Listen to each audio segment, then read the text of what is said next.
Guys, what's going on? It's good to see you guys, man.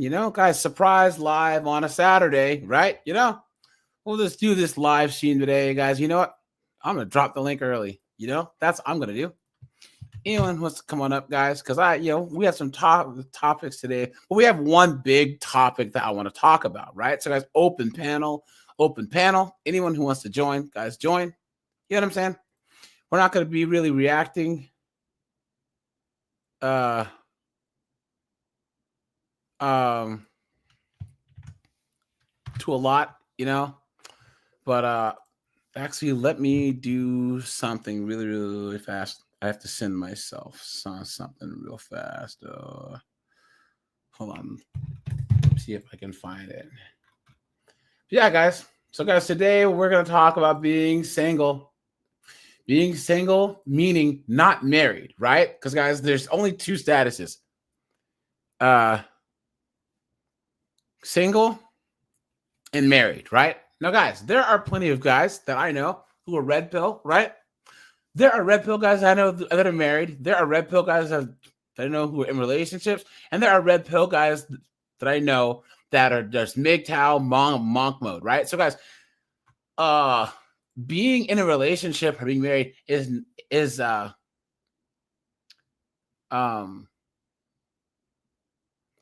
red pill aren't mutually exclusive, right? Hold on, guys.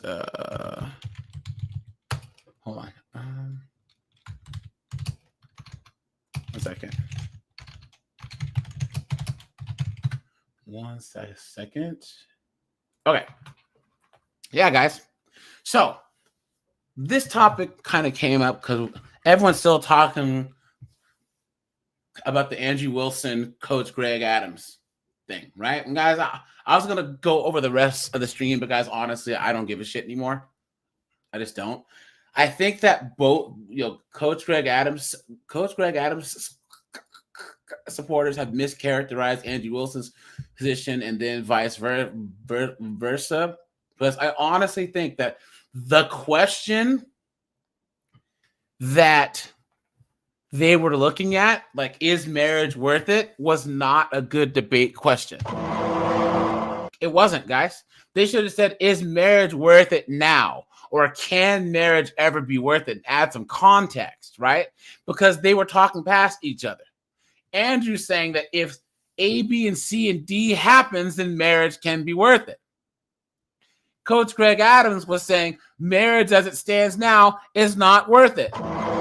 So they were making two different arguments at each other.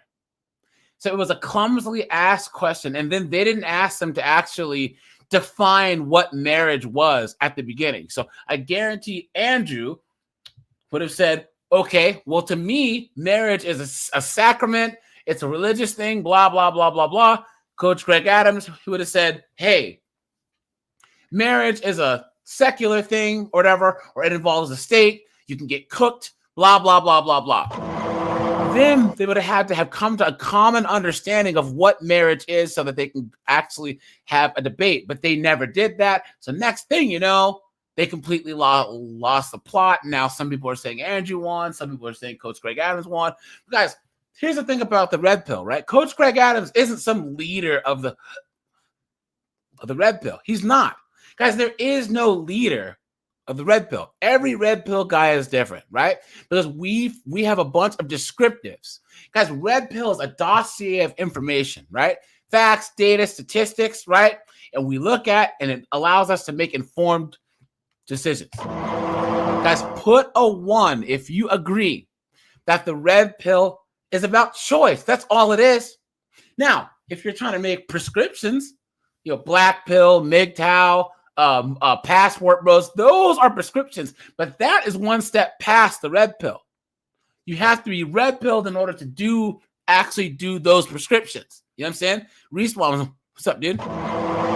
Remixer's here, Tim's here, Evil's here, Steve is here,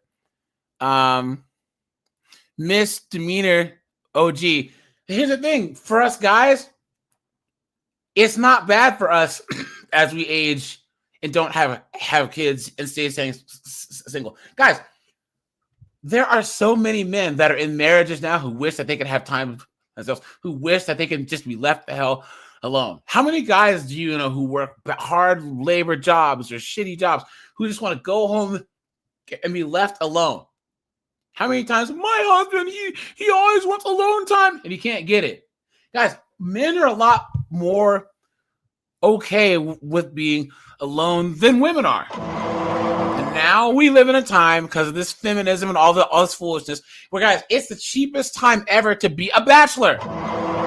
You used to have to be, some rich dude to be some jet-setting bachelor guy. Now you live in a relatively cheap area, make about $65K a year, don't have a car payment, and you can travel. You can, have a 7-year-old car. You know what I'm saying? Go on road trips, go out to eat, hang out with your friends. And there's nothing wrong with guys who want to do that. Just like I say, guys, per the red pill. Guys, I know that I don't really explain my version of the red pill, but I'm going to do that right now. Cat Wags, how you doing? Laughing Man, what's going on, my friend? It's good to see you. It's good to see you as usual. Where are you?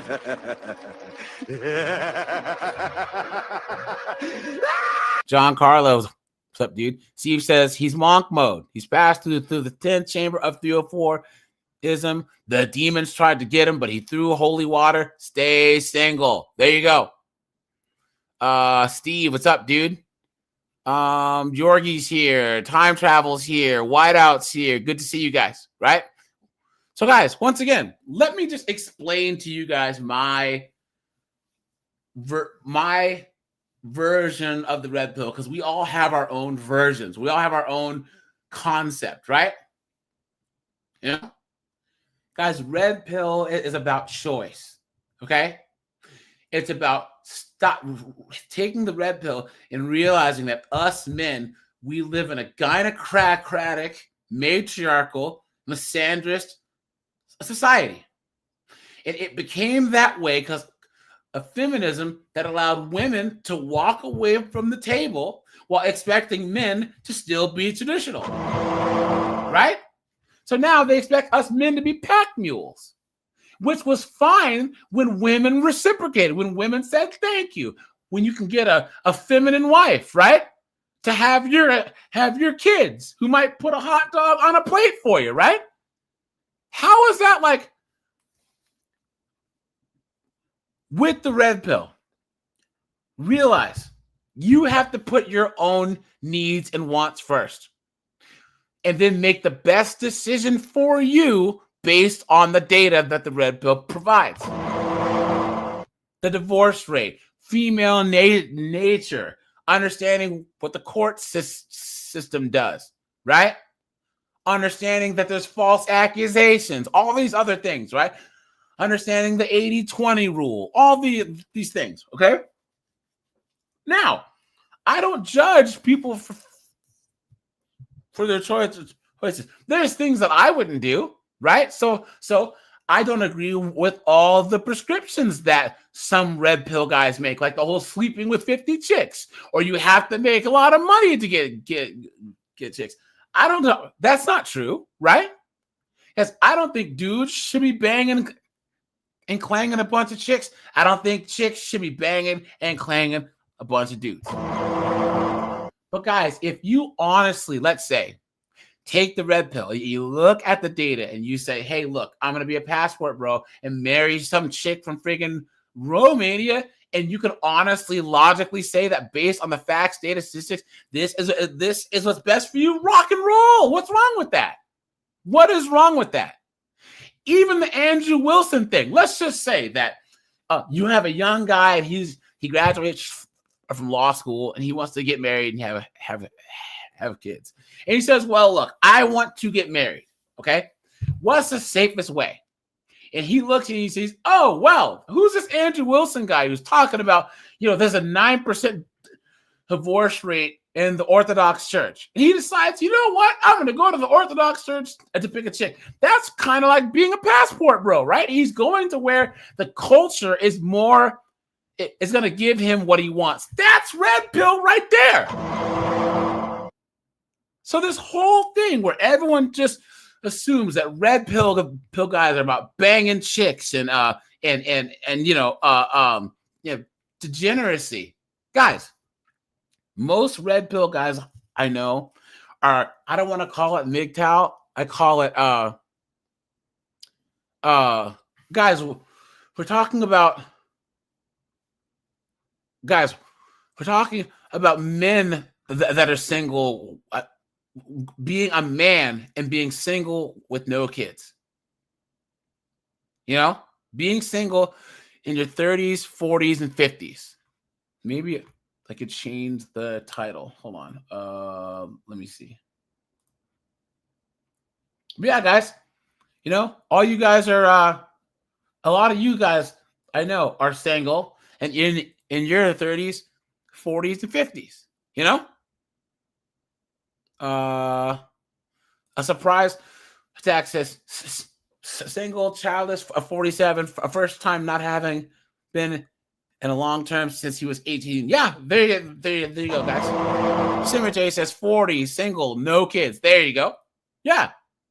So, guys, there's nothing wrong with this. There's nothing wrong with looking at life and saying, look, I'm enjoying being single now. Because there's one thing that, you know, the Matt Walshes and the Crowders and all these people don't get. Guys, you're basically MGTOW until you're not. I know guys that were MGTOW for years, and then they got a little bit older, you know, got their passport, married a chick, or just decided to just take the risk and marry a chick, right? You know what I'm saying? Guys, it's all about choice. And so many times the red pill has been mischaracterized, misinterpreted, and basically act like it's this horrible thing for society. But guys, it's allowing men to make the best decisions for themselves and be the happiest, healthiest, most successful versions of themselves, which is good for society. I don't see anything wrong with that. I don't. Now, guys, there are certain people out there that think that it's like a man's duty to, you know, get married and spread his seed and do all this, all these. It's all Jermaine's fault. Like, it's the men's fault. Guys, put a 1 if you agree, guys.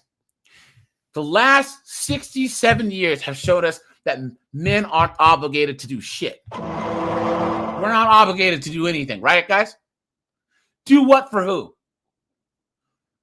How many of you guys know a couple of guys that did everything that they were supposed to do? Everything. They, married some chick in the church. They, were successful. They got their education, or they joined the military. They found this chick, married her, and she cooked him. Now, guys are saying, we saw one guy burn his hand on the stove. So all of us are avoiding the stove, and we're getting shamed by women, and we're getting shamed by a segment of men for it. And I say this, guys.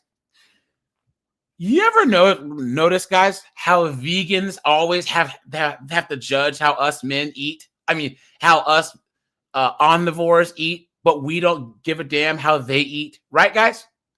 I think it's funny that there's people who will say, oh, well, J-Mod, Kelvin, Surprise, John Carlo, all you single guys, you should be ashamed of yourselves, and you're not real men, and you're not this, unless you get married and have kids and conform to my worldview. But we don't give a damn what they do. Isn't it funny how that works, guys? Isn't it funny how it does seem like there's the Matt Walshes and the Crowders, where us red pill guys live rent-free in their heads all the time, Now, guys, I don't believe that Andrew Wilson's one of those guys. He isn't. If Andrew Wilson was anti-red pill, he wouldn't be on whatever, okay? I think that the marriage thing is the one major thing that Andrew Wilson's worldview clashes with ours, with the red pill, right? You saw it on Pearly Things. You saw it on the whole Coach Greg Adams thing, right? That's the major issue right there. that Andrew Wilson's Christian ethics worldview has with ours, right? Guys, who do you have a duty and an obligation to? The Matt Walshes and them say that it's to society and all this other stuff. And all we're trying to say is, guys, men have tried that. Men were okay with that, and women broke the deal. And all they're asking is, what can us men do to get it back the way it was? Well, if the men weren't what screwed it up in the first place, how are we supposed to fix it? How? How does that work? You know what I'm saying? Hold on, guys. Let me do this quick. And guys, hit the link. Anyone who's come on up, guys. Let me. Oh, did I drop the link? I don't think so. Let me see. But yeah, so guys, and the only reason why I'm talking about this is it's just I think that's the biggest issue. It's the underlying issue in the whole Coach Greg Adams versus Andrew Wilson thing was men are supposed to, men need to, men are obligated to. Over here, men aren't obligated to do shit. You know what I'm saying? And that's the thing. That's the thing. A lot of more traditional guys don't understand. That's what makes them mischaracter. And that's when the shaming language starts, right? Oh, well, you're not a real man. That's what the feminists say. You know what I'm saying? You're not a real man unless blank. That's any time that a person says you aren't a real man unless you have kids or you're not a real guys. I don't even hear you anymore. I don't. This isn't 1930, 1940. But here's the thing, guys.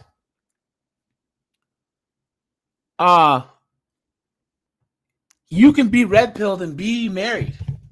You can be red-pilled and be in a relationship. You can be married and be single. Guys, Rollo Tomasi's been married for like 30 years. And he calls himself the godfather of the red pill, right? So people have this thing where they only look at like fresh and funky. They only look at all these and say that that's what, because us red pill guys, me, Cord, Captain Palsy, Vintage, we're a loose collection of like-minded people. You cannot pin one of us down and say, oh, well, Korg believes that you have to bang 50 chicks. And Korg believes that you have to go get back. Because Korg cannot disagree with a lot of the prescriptions from other red pill guys. I don't think that any of us agree 100% on anything. So the smart thing to do would be to ask any red pill guy. Because Korg, what makes a guy red pill? Ultimately? Man, you caught me at a bad moment. No, he just says he is. That's it. That's it. If you say you're red pill, you are. There's no aptitude test or decoder ring or whatever. If you say you're red pill, you are. That's it. That's all. That's the requirement. That's why there's such a huge like spectrum of thought in our space. You know what I'm saying?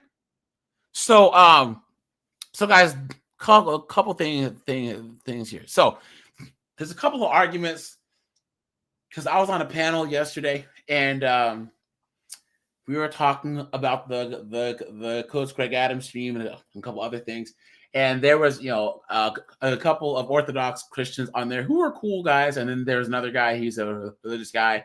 Then there's another guy, he claimed he was red pill, but he was trolling it in the chat. Then he was trying to Korg, he had his little booklet of buzzword internet debate terms. It was ridiculous. He was just on a troll. And yeah. I think that guy was shocked that I agree with a lot of the stuff that the religious guys say. So, for instance, Korg or anyone else in the chat, if you could get married, if the state were to completely get out of marriage, there's no more, the state was out of it, would you be more likely to get married? Oh, yeah, there's a high probability of that. Thank you very much. I said that. I said, you don't understand how much a lot of red pill guys agree with this traditional. We want traditionalism, but we're not getting it. So we're stepping away. We're stepping away. You guys remember, I asked all you guys, if you can get the type of chick that your dad or your granddad or your granddad got, would you get married? I would. You know what I'm saying? Most of the guys I know, if they got the type of woman who was around in the 20s, 30s, 40s, 50s, that was not a 304, that was actually a ride or die, you know what I'm saying? That believed in family, you know what I'm saying? Yes, Evil says yes, Brento says yes, right? WVV says, I had my first child at 50 with a healthy 27-year-old. Now I have two. She abandoned her children. Now I have full custody. Yeah. Wow. Man. Hey, man. Email me, bro. And if you want to tell your story or come on up, you know, because that's an interesting story. But guys, someone says, explain the red pill. Guys, red pill is a set of facts, data, and statistics, right? It's understanding what the divorce rate is, the 80-20 rule, what the a success rate of dating apps, understanding the history of feminism, understanding where society is at. What's that? Hypergamy. Yes. And making the most informed decision for yourself. That's all red pill is. Red pill is descriptive, not prescriptive. Once you get prescriptive, that's the MGTOW, that's black pill, that's passport bros, that's monk mode, right? That is the prescription part. Now the issue is people come after the prescriptors, acting like they're coming after the descriptors. You might, guys. I don't agree with some of the prescriptions that Fresh and Funky say, or Pearl Davis says, or any of them, right? But what I'm saying is that if a guy, like I said, men are so desperate to get married that they're passport bros. They'll get passports and go to a completely different country to get married. So this whole men are at a deficit. No, men are doing what we have to do. We're either monk mode or we're passports, right? Or we're getting ourselves into a situation where we feel like the risk is worth it. The red pill is here. How about this? The red pill is mitigating risk. Korg, would you agree? Korg? Yes, absolutely. Yeah. Yeah. That information that you have is just mitigating risk. So, guys, hold on. But yeah, guys, I know a lot of red pill guys out there say the red pill isn't that you hate women; it's that you understand their nature. Exactly. Once again, you are informed and you're doing what's best for yourself. You know what I'm saying? And guys, here's the thing. A lot of people once again want us men to be pack mules. And when we ask them why, they can't give us an answer. Well, it's because because you just should get married and you should want to bring your legacy. But at this point, if you're let's just say Korg, he gets married, he has kids, it's his legacy. The state allows a woman to take his legacy from him. And once again, trad cons, in a way, Andrew Wilson did this a little bit. You know what I mean? Where they still say men need to step up. Like it's just our fault. Guys, put a 1 in this chat if you agree. All this is a small group of men that use government and women to redistribute wealth from us to them. Right, Cord? That's all it is. There's a small group of powerful men. Even if you read Rachel Wilson's book, where she talks about how did these feminists, when they were the smallest group there is, all of a sudden get all this support? Could it be because of a bunch of rich, corporatists and fat cats decided, hey, let's make women into consumers and let's disenfranchise men and we can steal from them, right, guys? I mean, how do you think that the whole 19th and all of that stuff passed without the support of really, really, really rich people? Now, guys, one of the suffragettes, she was a Rothschild. You guys don't think that that's fishy? Come on, man. So I always ask this: if it is men's fault and society is just better, and men just need to step up. Korg, how do you get people who don't want to follow? How do you lead those who don't want to follow? You have to lead by example. And if they don't want to follow, they're on their own. Exactly. We live in a free society. So that's why guys are saying, look, we're just going to check out, right? That's it. We're going to stay home, work on our Chevelles, learn how to play the guitar, and be left alone. That's it. You can yell and scream because you have to sell us. If I'm some person who wants men to get married, I have to sell Korg. I have to pitch Korg marriage. I have to say, Korg, hey, man, I think that you should get married. And if he says why, I have to be able to give him a good case, a good, solid case. And guys, I'm sorry, but for a lot of guys, religion is just not it. It's not. Guys, hit the like button on the way in. I'd appreciate that. Yeah. Anthony Williams brings up a good point. What the hell is with all these women out there with their high-tech begging? I need a man to pay my bills. What the hell? Speaking of that, hold on. Did you guys see? So Fresh and Funky were on Andrew Schultz's podcast, right? And he has that Indian dude on, and homeboy was talking mess. Hold on. Look at this. And then this Indian dude's wife just embarrassed him. Here you go, guys. Guys, you want to see why a lot of guys aren't getting married now, right? Look at this. Okay, so this guy right here. Watch. Now, I thought it was I'm not dating my women, period, which is the corniest human being outside of a criminal to me, period. Those are your roots. Those women are reflected in your roots. So if you're saying, hey, I don't generally date them, but I have more space for it, even though I still think it's a little corny. Akash only dates brown. Akash has been with one girl in his life who's to pimps, which is another motto I find kind of corny, but I looked into what you guys are from simps to pimps, which is another motto I find kind of corny. So he's trying to cook fresh and fit. So guys, wait for it. Wait for it.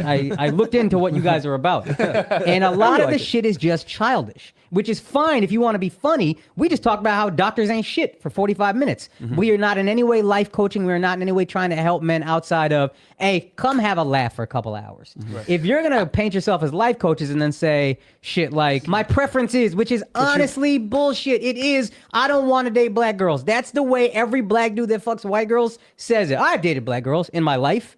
All right, bro. Who the fuck hasn't except me? You know what I mean? Everybody gonna dabble in everything. It is the mentality that I have an issue with, and Alex is upset with the specific words, true, but underneath it, he's upset with the mentality. And a lot of stuff you guys say in general, I think is stuff that's kind of childish. I saw a clip where you were like, oh, the nuclear family's falling apart. What do? I don't get married. Just don't get married. You're actually trying to help men, or you talking to fucking incels who are 18 years old? That's some shit. See? And there you go, guys. Right? Shaming language. He's not talking about their points. He's not talking about the divorce rate. He's not talking about family court. He's not talking about paternity fraud. He's not talking about the male self-deletion rate. He's not talking about the fall of the West, right? The disempowerment of men. Just shame, shame, shame. And wait till you see what this guy's wife is like, right?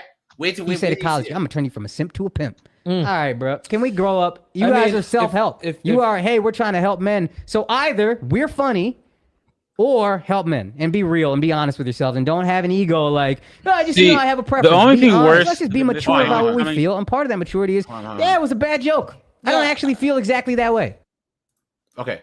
So What are you saying? The only thing worse than this language coming from women is this language coming from men. It's the worst. And here's the thing, guys. Myron's pretty much always right, dude. Like, it's not a matter of if, it's a matter of when. Okay, now guys, here we go. Here we go. Watch. So this right here. Wait. WNBA, did you send me the? Oh, it's Yeah. Okay. Yeah. Sorry. On Instagram. Guys. You So and your guys, husband split. This is the guy's wife. Watch. Cord, are you sitting down? I'm sitting and I got a beer in my hand. Here we go, guys, watch. Guys, when I'm done with this, I want you to rate that Indian guy on the simp-o meter, all right? How do you and your husband split finances? We don't. We don't. If you want to work, all for that. But like any man that doesn't want to have a joint bank account or isn't being transparent with his account, that's a fucking red flag. His money is our money and my money is my money. I know so many girls in my life personally that have been with guys that weren't transparent about money, and they ended up being terrible in other aspects, and like people ended up breaking up in divorces. So that is actually my number one. They must be generous with their finances from day one. That means paying for the first date and everything. I know that it's rough out there, inflation. Like, I'm not saying to just like waste it on every single girl, but if a girl is special, you should be courting her properly. Oh, Guys. oh yeah. Look at that, The guys. entitlement. His Look at money that, is guys. our money and my money is my money. Oh, I are you get still so playing it? sick Without of the that. sound? No. It's muted. Talk. Oh no, but is it It's still it. going? No, it's Okay. over. Yeah, he Hold on, muted it. Yeah. And play the next clip too. Oh, where's that at? Oh, here it is. But Guys, it This gets is worse. his wife on a podcast. Here you go. using my vibrator at my parents' home and in my childhood bedroom. Okay, I was home for like 2 weeks. Wait, can I Jesus. also ask, what kind of porn do you watch when you use a vibrator? Okay, not gonna lie, I don't watch porn while using a vibrator. What? I just think my imagination is vibration enough. Wow. I actually have a lot of respect because I don't think I would be able to do that. Number You tell her she's a goddamn whore. one, and number two, my OCD would never, in my intrusive thoughts, like it would keep getting No, interrupted. I sometimes think of like my own husband while I'm like doing it. Wait, that's kind of baller, but I Yeah. could never do that. Yeah. And so Jesus my vibrator Christ. at my parents' Guys, that's that guy's wife that was trying to talk shit to a Fresh and Fit. That was trying to say, "Oh, you guys are childish. You're married to that." Guys, I want to She can't think of her husband while she's using her vibrator. look at that. These are the types of guys. These are the types of simps, knuckleheads, morons that are trying to tell us what we need to do, that are trying to tell us that we're corny, that are trying to tell us that we're not real men because of blank. Huh? Happily married, huh? Come on, dude. Come on, man. First of all, her nails sound like, her voice sounds like nails on a chalkboard. And second of all, she's saying this on a podcast. Disrespectful. Absolutely insane. This guy is cooked. Now, You know what else guys, he does? yeah. He's one of those that runs around and says, if mama ain't happy, ain't nobody happy. Exactly. And guys, this friggin' broad on the right, guys, come on. I ain't gonna lie. The only thing I'm finna increase is my motherfucking fist across your goddamn face. That's what the fuck. That's what's about to get increased. Guys, seriously. Amo 4809, King Raymond, John Carlo, Anthony. How is someone gonna sell you guys this? home. How is someone gonna sell you these two knuckleheads? How? What a joke.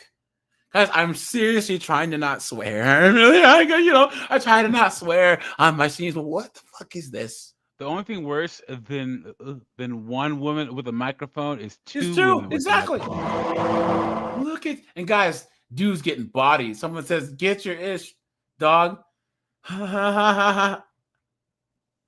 Someone said, I'm not gonna read what Myron put, but Myron said that when he gets back to Miami, he's gonna cook this broad. Hold on. Is this another clip? Hold on. He was like, some time I met this guy on Tinder. This was before Bumble or Hinge. Like, this was like in the OG days of the app. And this guy, he was like some, how do you say, half Asian, like baddie. Wasian. That's the word. Wasian. Yeah, Wasian. Actually, in the Bay. That's when I was living in the Bay Area. And I made the dumb mistake of letting him sleep over, like not really wanting to fucking hook up. And I like woke up in the morning and like my asshole was a little sore. Oh my god! And I Look at that, guys! Look at that! That's this guy's wife. Dude, play the ref. I remembered that he like I would like try to finger me in my asshole. I'm like, first of all, we were not on those like terms. But anyways, so that was non-consensual actually.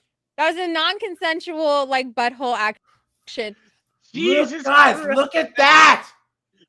Agent, can you send me that link? Look Instagram? at this, I guy! missed that one. Holy moly! And this is all the same podcast. This is all the same. Look podcast. at this, guys! And they have the nerve. All using Look at vibrator. this.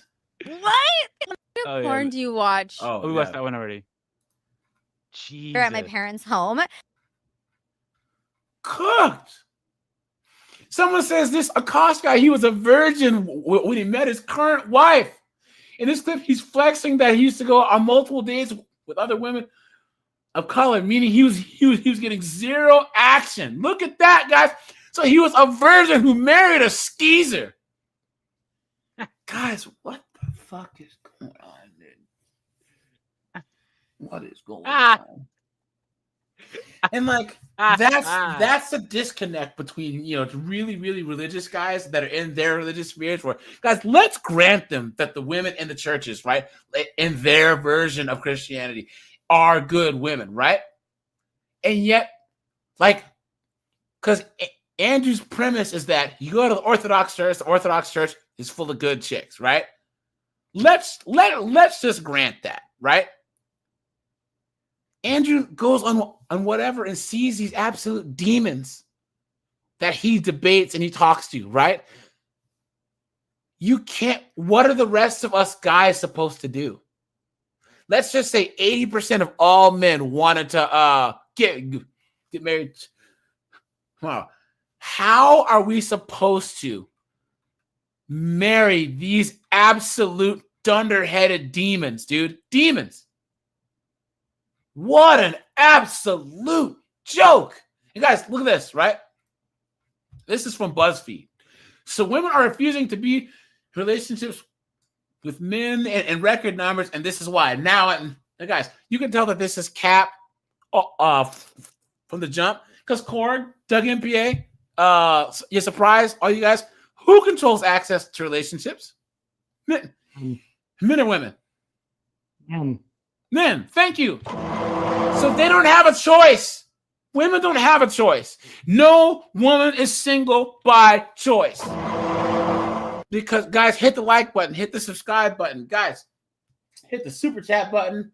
Every $1 or $2 helps, guys. I'm trying to soundproof my office, So thanks to all the donations, guys. Guys, let me check the likes. Appreciate that, guys. Gotta pump up those numbers. Those are rookie numbers. Yeah, guys. We have like almost 80 people watching, guys. I need some more likes. All right. Okay. So women are now 23% less likely to want to date than men. Isn't it funny, guys? How when women are like, I'm out here being single and blah blah blah, they get praised for it. All of a sudden, I am woman, hear me roar, in numbers too big to ignore. But then the moment that Korg says, I'm out here living my best life, working on my old car, chilling, he's a threat. Isn't it funny how that works, guys? Isn't that weird?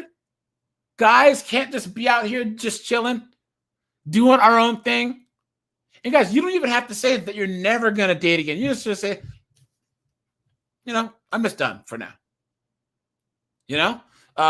J Mod says, I knew that I was ahead of my time when I got disgusted by his behavior. My father tried to convince me that it was okay. Facts, yep. Okay, now, but guys, I just hate the whole men need to. Women walked away from the deal because we can't force women to do anything. In Saudi Arabia, you sure can. In Kuwait, Oman, Qatar, you sure can. But that's not how the West is set up. And you can't just say, well, if you just become this amazingly virtuous guy, a 304 is just going to sense that in you and just metamorphosize. That's not how it works. That's not how it works. And guys, honestly, Korg, do you have kids? I think he's muted. Guys, I don't have any kids. No. I don't want, Korg? What's that? I do not. I did, but not anymore. They're grown or? He's passed away. Oh, I'm sorry to hear that, man. That's all right. Yeah. But guys, I don't want kids. Korg, you don't want any more kids, right? I never wanted them to begin with. Okay, so there you go. Guys, you can't shame me. Guys, the whole birth rate in the West and all of this foolishness, right?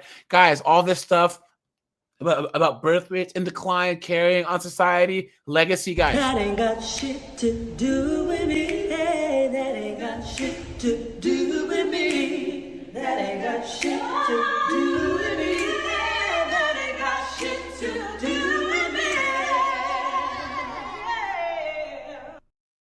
Guys, certain people, the Crowders, the Matt Walshes, they cannot fathom that there's men that have other priorities, that have differing priorities. Because I don't feel this need to pass my genes or my legacy. I don't have it. I don't. And guys, society was just fine before I was here. It'll be just, decent after I'm gone. That's how it works, And guys, this is a reaction. Korg, you didn't grow up feeling this way, right? You didn't grow up saying, look, I'm going to do my own thing, right? That's against our nature. Our nature is to do what the TradCons say. Is to do the whole God, country, wife, children. But we're reacting to what we see with our own eyes. We're going against our very nature of being selfless, of sacrificing, of dying on the job and dying in war. Men aren't even joining the military anymore. Why? What could have brought us to this? And they're always invalidating our experiences and saying that you guys are just having this reaction over nothing. And Korg, sorry to interrupt, but guys. No, go ahead. I need you to hear me, and I'm going to be dead serious, guys, okay? I know that I joke around a lot. Guys, this divorce court and this family court is no joke, okay? Guys, I told you that one time I went to my local courthouse and I saw a family court. I saw it. I had to pay a ticket. And I was wondering why there was all these dudes like in the waiting area. Just guys, it looked like they were on death row, Guys, there's men who self-delete because they can't see their kids. There's men who self-delete because they get ambushed by a divorce and get completely ruined at 57 years old. This is not a game we're talking about. This is people's lives we're talking about here. And men... And Evil Driz called it. What's that? Evil Driz called it. Tyrone and Chad have 13 kids, but nobody demands that they step up. Facts, yep. Thank you. Guys, this is not a game, okay? And guys, no religion's going to fix it. No men's rights advocates are going to fix it. Guys, if someone's taking something for granted, Korg, what do you do with it? What do you do? You take it away from I lost your train. Yeah. Take sorry. it away. If someone's taking something for granted, guys, how many times did you have like a first car? You didn't wash your car, and your dad said, "Give me the keys," because you don't know how to take care of it, right? You know what I'm saying? Exactly. How many times were you in your room doing something stupid, and your parents said this, so then your dad took the door off, and you know what I mean? Like you weren't doing the best with your privacy. You weren't doing the best with your car. So your parents took it away. Men need to take ourselves away. That's the only solution there is. And guys, that is a solution.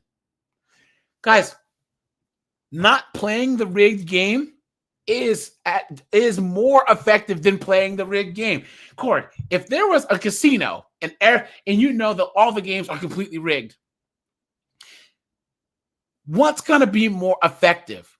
People going in there trying to beat the games, or people just not showing up and putting out the word and then letting the casino either go out of business or have to change its games?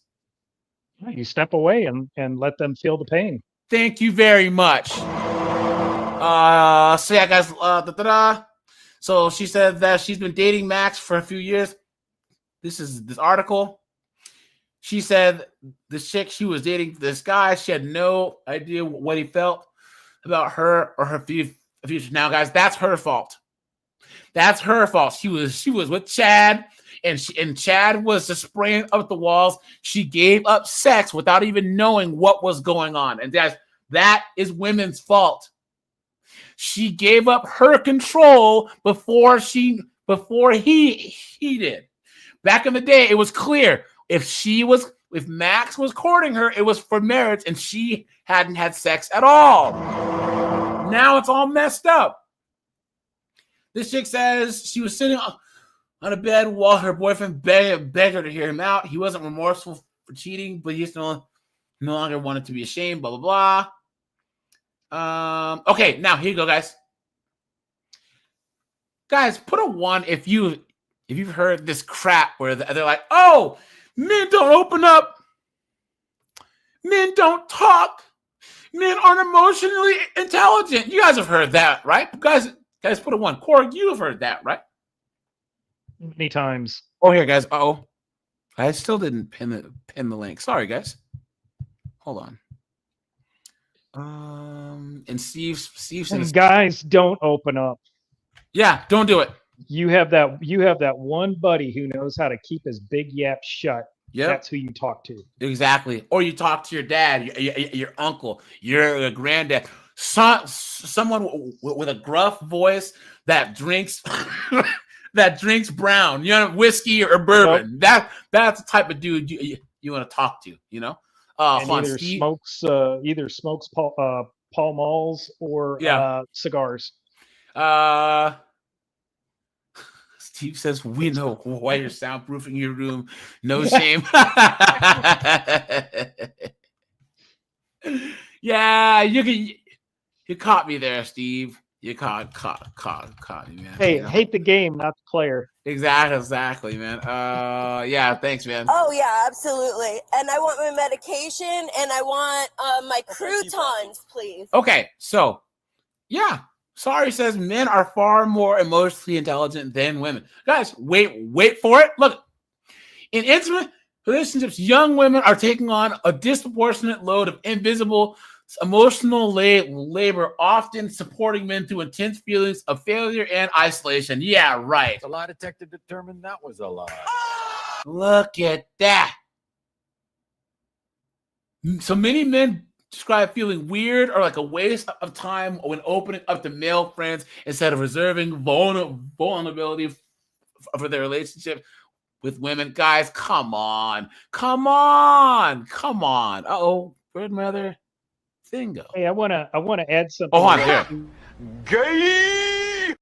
On, dude. Korg is my friend, but I feel weird when I open up and talk to him. I don't know how to talk to my guy friends when we're playing Call of Duty or when we're playing football. Nobody listens to me. Come on, dude. What guy says that? What person that has testicles says that, right? Exactly. Well, I wanted to add what True Vintage called out there, where he says there's scripture in the Bible about not to open up to a woman. Yeah. The Bible also says it's better for a man to be alone in the wilderness than to be with a quarrelsome woman. Yeah. Korg, are you a Christian? No. Okay. Guys, here's the thing. Red pill and religion are not mutually exclusive. That's the thing that I don't understand. You know what I'm saying? I would say that more Christian dudes need to be red pill so that they can look and see if this woman that they're trying to marry truly fits their worldview. Guys, religious guys that actually practice their religion, that believe in patriarchy and generals, we agree with them on like 90% of things, other than that you have to get married no matter what and freaking take on. A man of God will take on this 304 and her bastard churn. A man of God will marry this 304 even though she's got the herp derp. Clown world. What a joke. A man of God knows that it's happy wife, happy life. Come on. That's a joke. That is a joke.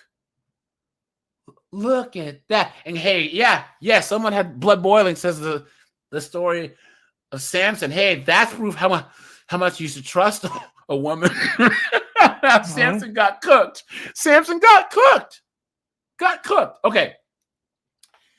So many men, while men consider this unburdening to women a natural part of relationships, those same women describe it as work and what researchers call man keeping. Guys, man keeping? Look at that. So we're damned if you do, and we're damned if you don't. Guys, never open up to women, ever. Because, guys, once again, how many times have you seen on whatever, Kevin Samuels, all these big platforms? Well, a man can cry. Seriously? Well, how much? Well, he can't cry too much. There you go. Guys, don't ever cry in front of your chick. Don't tell her anything. Because, guys, cook with me here. How many times have you told your friend something? He told you, and you said, "Don't tell your girl, because she's gonna." Thank you, Blackest Night. Dude, you're the man, dude. You're the man. He says exactly anything you say can and will be used against you. Guys, Cord, how many times have you told your friend, "Don't tell that wife of yours that, because she's gonna kick you in the balls with it later"? Oh no, man, I could tell her. Next thing you know, they're in a fight and she just lets loose. You know what I'm saying? Yeah. Guys, that's how women, you remember, they can't kick our asses. So they have to use the tongue to fight. You know what I'm saying? They have to use their words. And guys, put a one, if you agree, more women get men killed because of their words. Yes. Either their simp boyfriend has to protect them, or they friggin' say that they lie on a guy. You know what I'm saying? And he gets killed. You know? Yeah. True Vintage says follow the Miranda rights. Yeah, facts. Guys, please don't type in all caps in the chat. Okay. The anxiety surrounding. Okay. Over the past 2 years, I've interviewed dozens of young men and women about their relationships, and what's emerged is the sense that women are absorbing the emotional fallout of a crisis that they didn't create. Yes, you did, because they wanted these beta males. They wanted these simps, these emotional goofballs, these zesty dudes. What are you talking about? My man never talks to me. I want him to be like my girlfriend.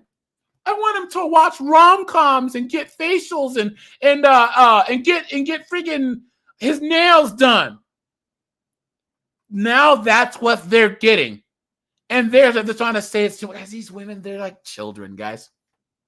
They're like children. The anxiety surrounding what it means to be a man in 2025 should matter to everyone. They're reshaping not just our politics, but the very fabric of how men and women interact. So the crisis is cute. Da-da-da. Young men say that. Nobody knows them. Young women are rejecting patriarchal expectations that previous generations internalized. They're less inclined to date, with 56% saying that it's hard to find someone who meets their expectations compared to 35% of men right there. That shows, guys, our standards are not high. Look relatively decent. Put a hot dog on a plate. Give me a bee gibber every now and then and just shut up. That's all we want. And a lot of guys will even listen to a little bit of lip every now and then. You know what I'm saying? And guys, this is us winning. Guys, this 56%, they're doing us a favor, right, guys?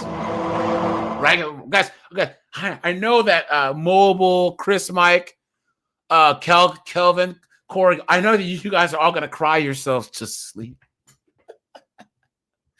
with the fact that all these biggins and these purple-headed bull ring having morons are deciding to not date. Guys, what a joke. What an absolute joke. Look at that. Several women that I spoke to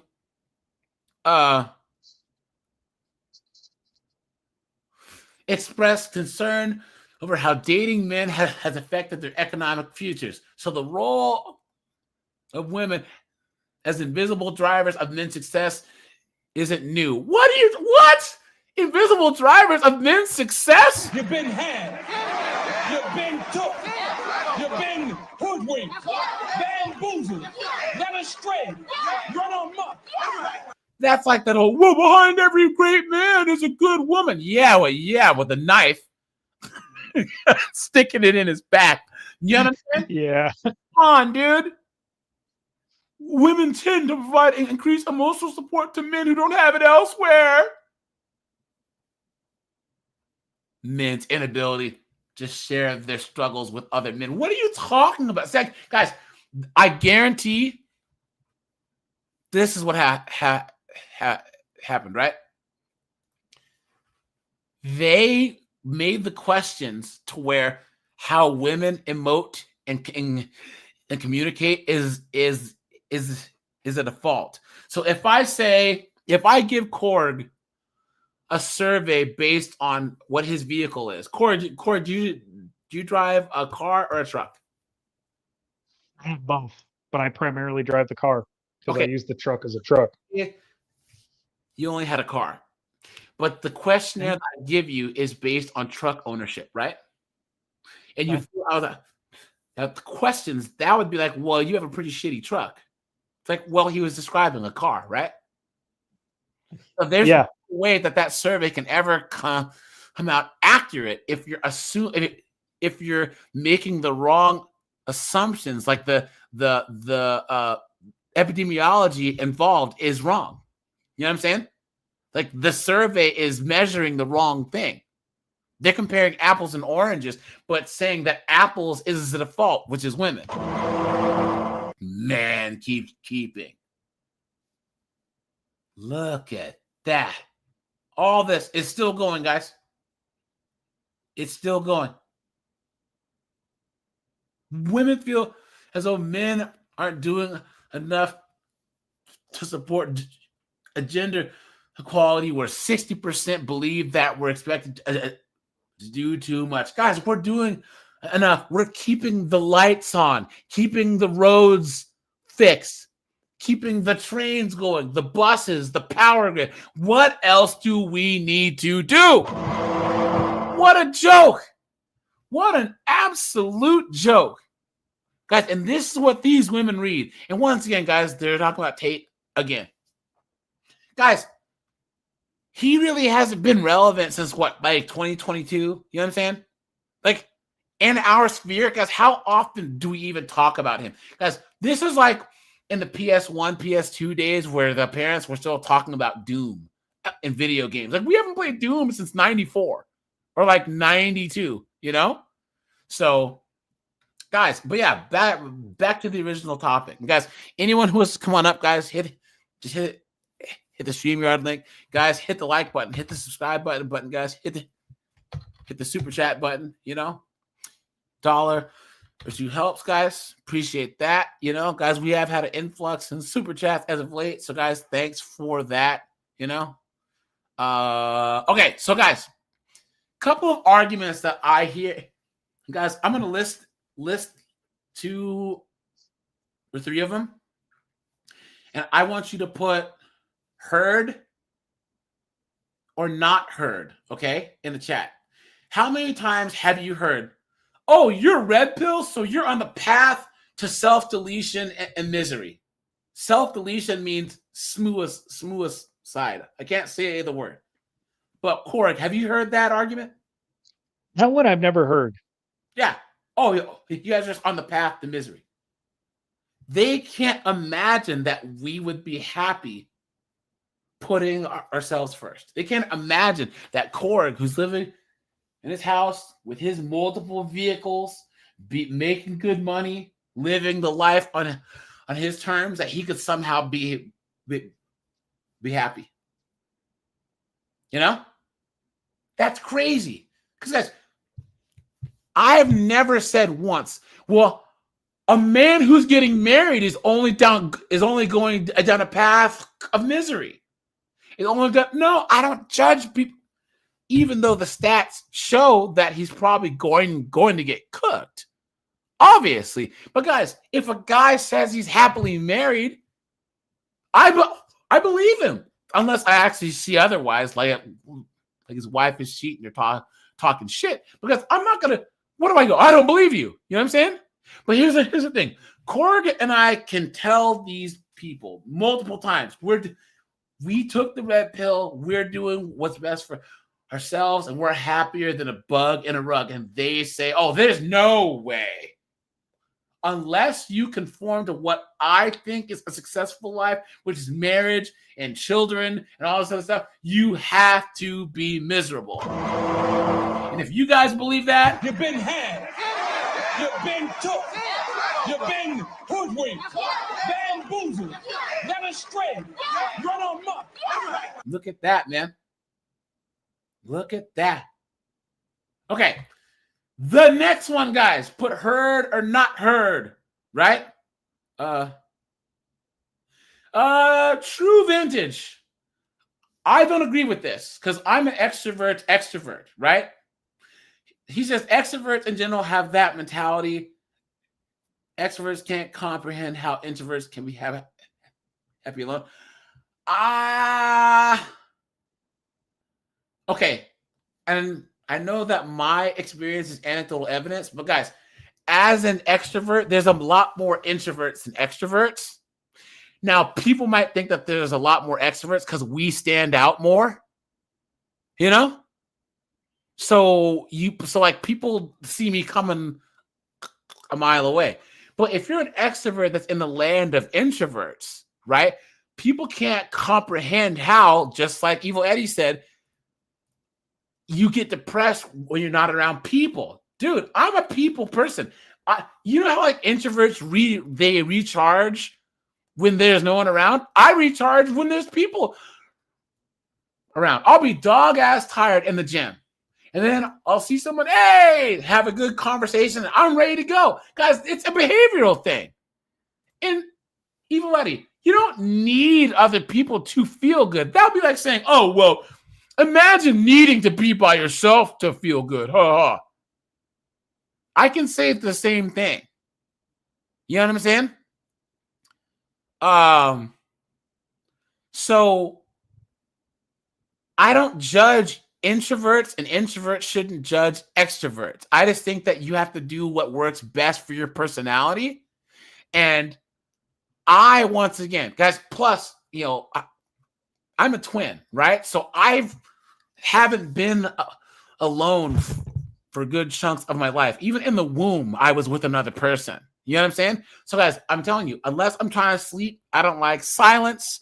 I don't like just being by myself. in the silence. I have to have like music on or like a show on or a YouTube video. That's just how I am. And I recharge by getting to know people. Guys, hey, guys, guess what? Hey, that's why I do a lot of live streams. You guys don't think I'm happier than a bug in a rug right now? Guys, I work from home. How do you think that I stay sane? I talk to you crazy sons of bitches. You guys are my therapy, dude. Seriously. All you guys in the chat, all you guys who leave comments, all you guys who like the videos, you guys keep me sane.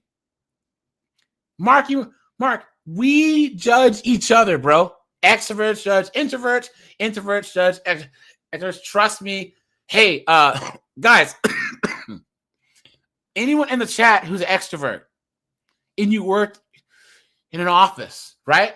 Guys, what does it say? The Cora, what is it called?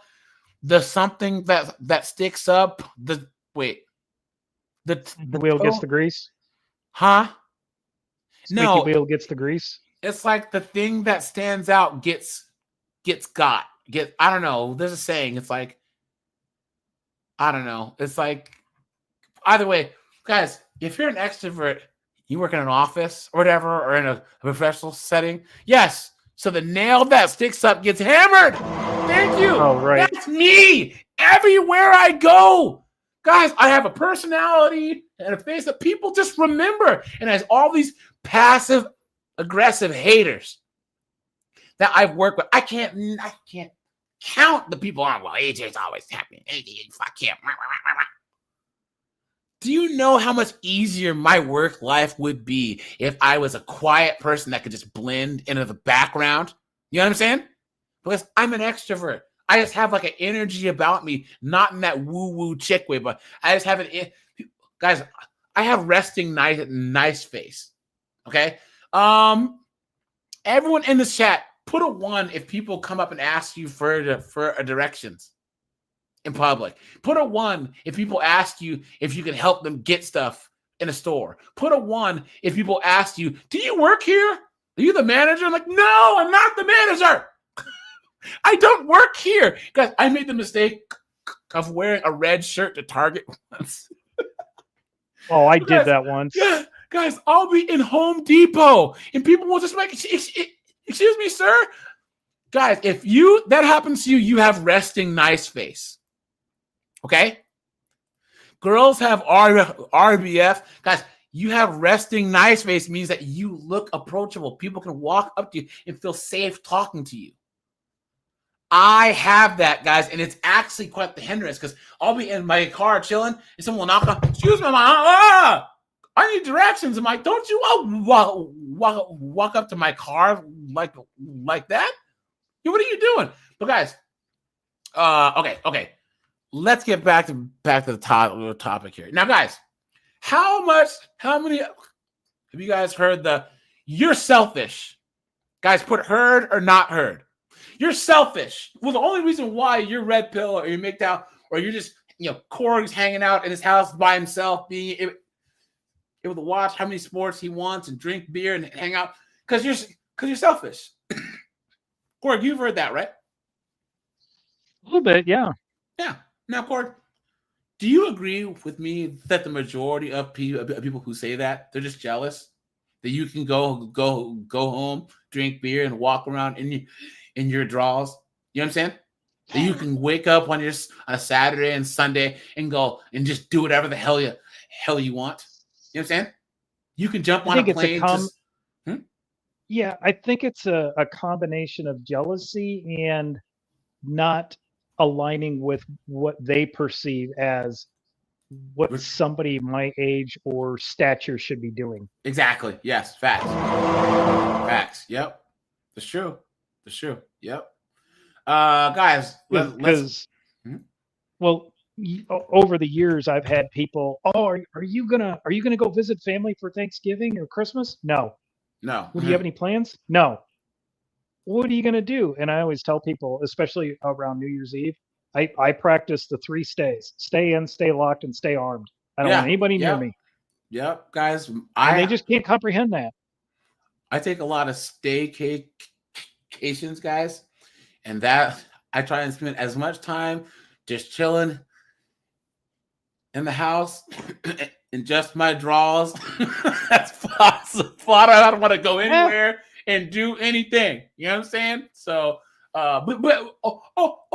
Corey, you aren't gonna, sacrifice your time for some family members you don't even like? How dare you? Please. Exactly. Yeah. Exactly. Yes, yep. Okay, guys.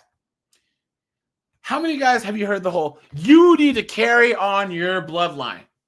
You're doing your ancestors and your ancestors' ancestors a disservice by not carrying on your bloodline. How dare you do such a thing? Guys, heard or not heard, right? Yeah. Hey, Tenacity, what's up, dude? It's good to see you. Yeah. Guys, I don't give a damn. I don't, guys. I don't care. I don't care about having kids. I never did. Guys, I got the snip, so I'm not having any kids ever. I'm done.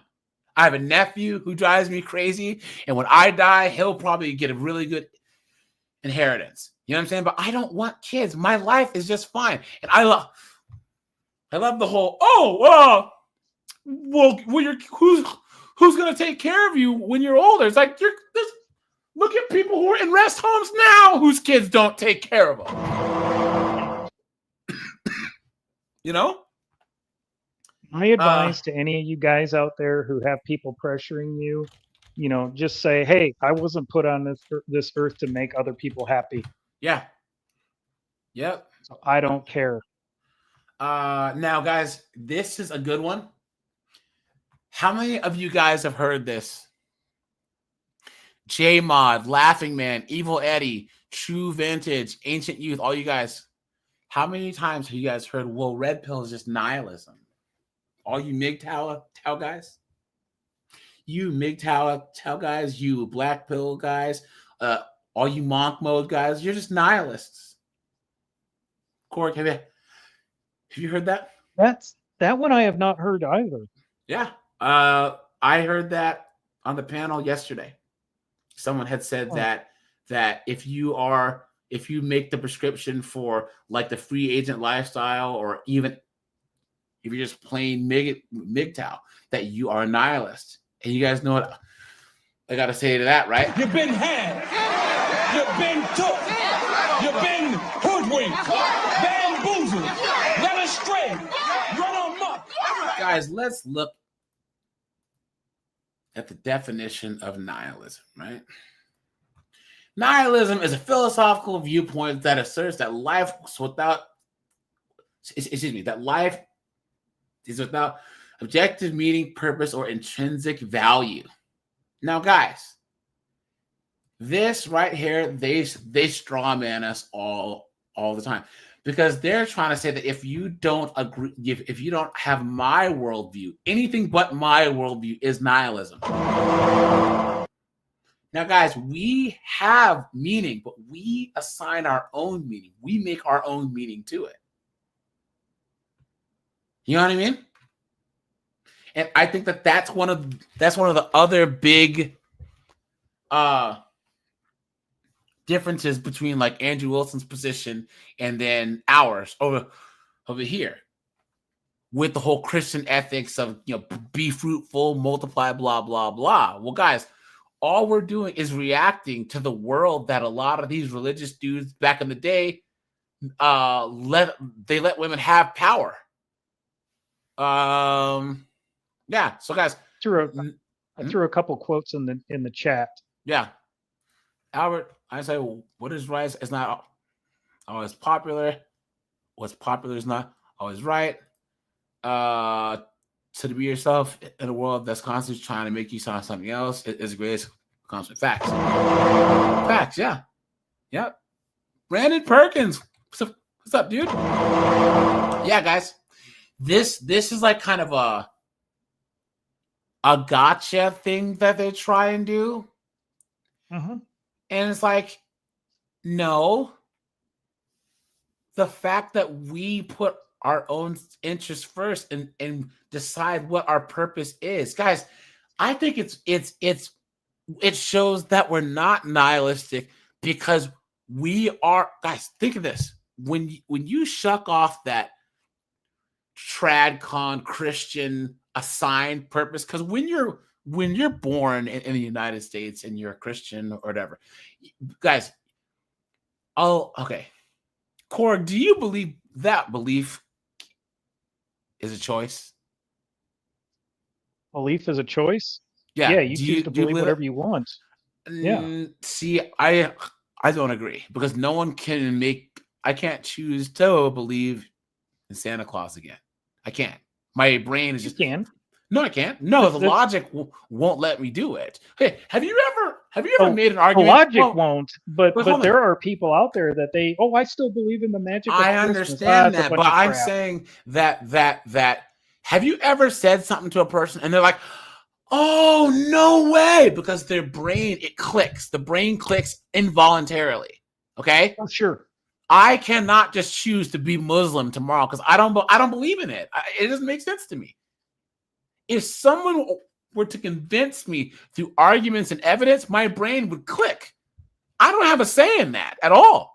Belief is not a choice. I can't choose to believe in a. So like you aren't a Christian. Can you just choose to be Christian tomorrow? You know? Right. You're not going to surprise ninja attack or surprise attack ninja. That's another good point. That's always irritating. Oh, you'll change your mind about children if you have one. Please. Yeah, right. Come on. You've been had. You've been took. You've been hoodwinked. Bamboozled. Led astray. Run amok. But here's the thing. True vintage. A lot of the red pill guys that I know agree with Christianity when it comes to a lot of things.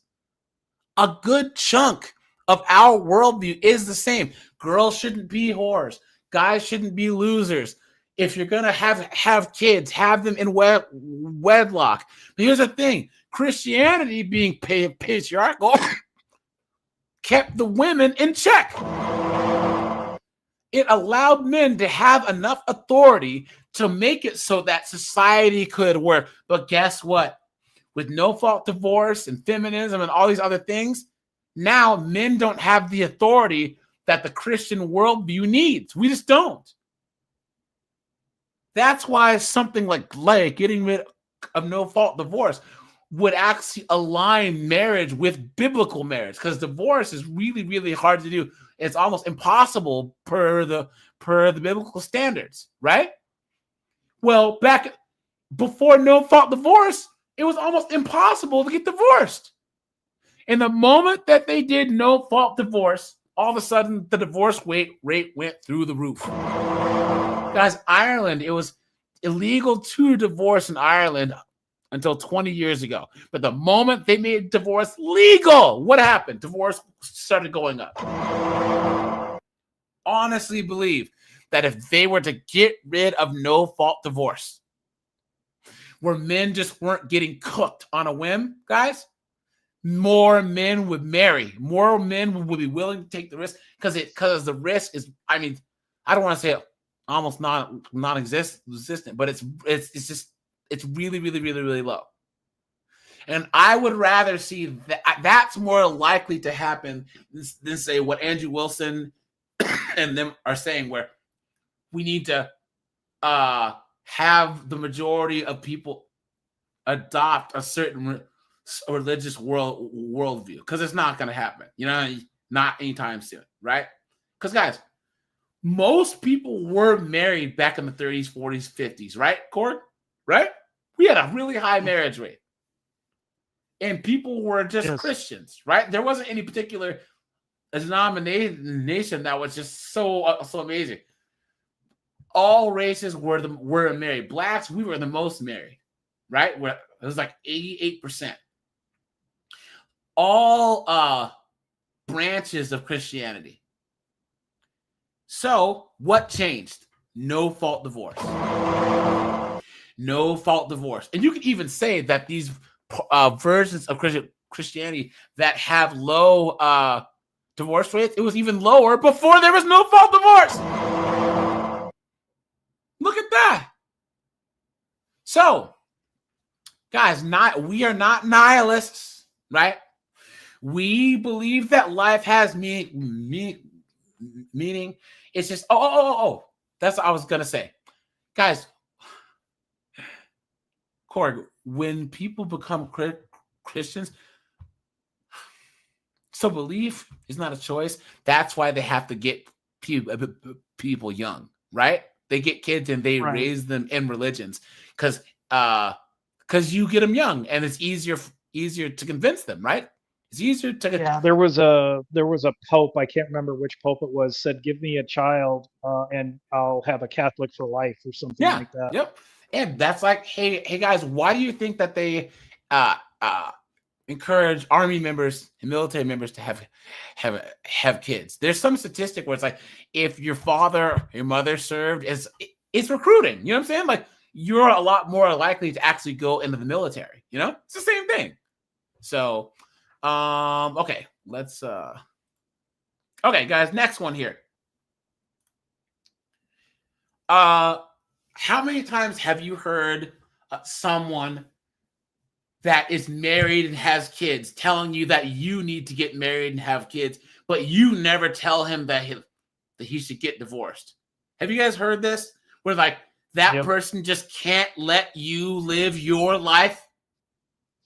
Have you heard that person tell you that you're wrong? Guys, I'm going to call this the vegan argument, okay? Guys, you ever notice how vegans always have to tell us how to eat, but we never tell vegans how to eat because we don't care? Guys, I don't. If you want to eat grass, go for it. That has nothing to do with Korg, myself, Dante, Ancient Youth, Chris Michael. That has nothing to do with us. But these vegans, they can't shut up. Oh, well, Korg, you know that you're going to eat that burger. You know what happens is, shut up. Well, you know, Korg, you aren't married. You know, well, I am married. I'm happy and I'm this and that. And, you know, you can't. Korg goes, did I even ask you? You know? Exactly. Lost with the $10. Just after my divorce, I don't know what the gump had me going broke dating these 304s. Oh, Gumposphere. Okay, the Gumps, basically the betas. Oh yeah. Okay. I was gonna say the beta. I found CGA and now I'm fit. I have a girlfriend 8 years younger and get laid more than I did when I was married. Good on you, man.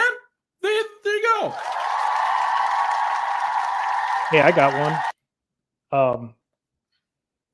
How do I want to say this? Hold on. Put a Y in the chat if you ended up ending a relationship, getting a younger woman, and your ex saw the younger woman. Oh yeah. Just the look on their face is priceless. Yeah. We all know what happens then, right? Right, guys? Man. I'm gonna kill your bitch ass, bitch. Guys, how many times have I covered courtroom footage of the chick and he has this new woman in the house and she's doing all this hullabaloo, taking him to court, because he has a new girlfriend. How many times, guys, have we seen videos on TikTok? I'm so happy to be divorced. It's a new period in my life. I am woman, hear me roar, in numbers too big to ignore. And then homeboy gets a new and younger model. A new and younger model. Oh, the look is always great.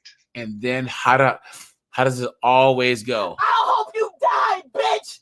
I hope you die of AIDS, ho. Guys, thanks for being here on a Saturday, man. And Lost, thanks for the $10, man. I appreciate that. You are scaring the hoes. Appreciate that, my friend. You know? And guys, here's the thing. If you could manage to be happily married, hey, rock and roll. More power to you. One of my subscribers just got married. He met a girl in Thailand, got married. More power to him. I hope it works. I do. Guys, he looked at the red pill, at the dossier. He opened it up, did an assessment, and said, this is what's best for me. You know what I'm saying? More power to him. But people try and shoehorn us into these stereotypical boxes based on just crap. Okay. Guys, how many times have you heard this one, guys? Put heard or not heard. You need to get married. You need to have kids. Do it for society. Do it for society. Do it for the human race. Do it for America. Do it to save the West. How many of you guys have heard that? Isn't it funny, guys, that we're supposed to save the West, but then the West won't save us, right? So the West won't even do anything for us at all. Guys, they have to sweeten the pot. Cord, I need you to tell me, and I hate to keep putting you on the spot, because anyone who wants to come on up, I'm going to ask you this question, guys. Open panel. What can happen? What can the lawmakers or whatever do to sweeten the pot enough for you to give up the lifestyle you have now and get married and have kids? Oh, they would have to change the divorce laws big time. Yeah. I think that's the most basic thing. And that's what I was saying on that panel. Guys aren't even asking for much. Guys aren't even asking for much. Just make it so that I'm not completely cooking myself, right? Because guys, people go, oh, well, you're trying to say not to get married because you could get divorced. That's fear. It's like, well, hold on. Almost 60% of marriages and divorce in the Black community, it's like 70%. If there was a lake and 70% or 60% of the people who swim in the lake drowned, Corb, would you swim in that lake? Hell no. Thank you very much. Thank you very much. Weibo, hey, what's up, man? He says, I'm just glad my 83-year-old mom gave up on telling me that she needs grandkids. Facts, dude. Facts. Yep. You are scaring the hoes. So, let me see. Someone else just came in here. Yeah, guys. Someone says repeal the 19th. Yeah, guys. A lot of guys say just change the divorce laws. Change it. That's it. Guys will even be okay with some of the body counts and some of the tattoos and everything if they just weren't if you're gonna let this person plus the state beat the shit out of you. You know what I'm saying? This would be like, the way things are now, guys see it as, am I okay with letting this chick into the ring? If there's no fault divorce, then hey, look, it's just her and me fighting in the ring. But if there's no fault divorce in the laws we have now, she's got a prime Mike Tyson next to her. And I got to fight them both. And if I lose, it's still my fault. Insane. Guys, what a joke. What an absolute joke. Maestro says a lot of you guys are still blue pilled. Who's that? I hope you're not talking about anyone in here, because we're talking about hypotheticals, dude. You know what I'm saying? Guys, hold on. A lot of whoa. Let me pump the brakes. Guys, put a 1 if you agree. Men's nature is selfless and women's nature is selfish. Guys, put a 1 if you agree with me, right? Guys, most men want to teach their kid how to play ball and get married and do all this crap, right? But guys, men have reacted and seen that that's not possible anymore. Guys, growing up, most guys looked in and saw the movies and all this other stuff and watched Family Matters and all this stuff and saw, you know, they're supposed to be the dad. He's at the table and he's cutting the turkey and all this other crap. But guys are understanding that that's not feasible anymore. Our granddads might have got that. Even our dads might have. But guys, it doesn't make you blue-pilled or a beta to say, man, I really wish that I could get married and have kids. The likelihood, but I'm never going to because I'll get cooked. What's wrong with admitting and saying, I really wish that I could have kids? There's nothing wrong with that at all. I don't think that that's blue-pilled. Now, saying, oh, well, I'm going to do it anyways, and I can just, no. Because, guys, as much as so when I was talking about you guys that were sweetening the pot, right? Guys, that's never going to happen. Guys, the day that they get rid of no-fault divorce, I'll eat my shorts, right? The day that they stop this money-making machine that's known as family court, child support, alimony, I'll eat my shorts. It's not going to happen. It's not. Yeah, True Vintage said it. I wish I could have a family of a copy. And guys, True Vintage is a Christian. He's a Christian. So you know that he wishes that he can find a Christian woman, you know what I mean, have a marriage, but he can't. Even with his Christian values, he's saying, I don't want to get cooked. Think about how insane that is. Yeah, Evil Eddie said MGTOW is not ever getting married. You can marry as Red Pill. Guys, that is true. Marriage, relationships, and the Red Pill are not mutually exclusive. Rollo Tomasi's been married for 30 years. You know what I'm saying? And he's been saying Red Pill stuff for years. Just make sure that you are informed and you be as safe as you can. You know what I'm saying? Like passports, prenups, move outside the West. I don't know. You know what I'm saying? I don't know. But guys, I'm not gonna. If you can explain to me and go, AJ, look, I met this chick. I did this logical way, as ironclad. I want to get married, and it makes sense from our and it dodges the pitfalls that are described in our Red Pill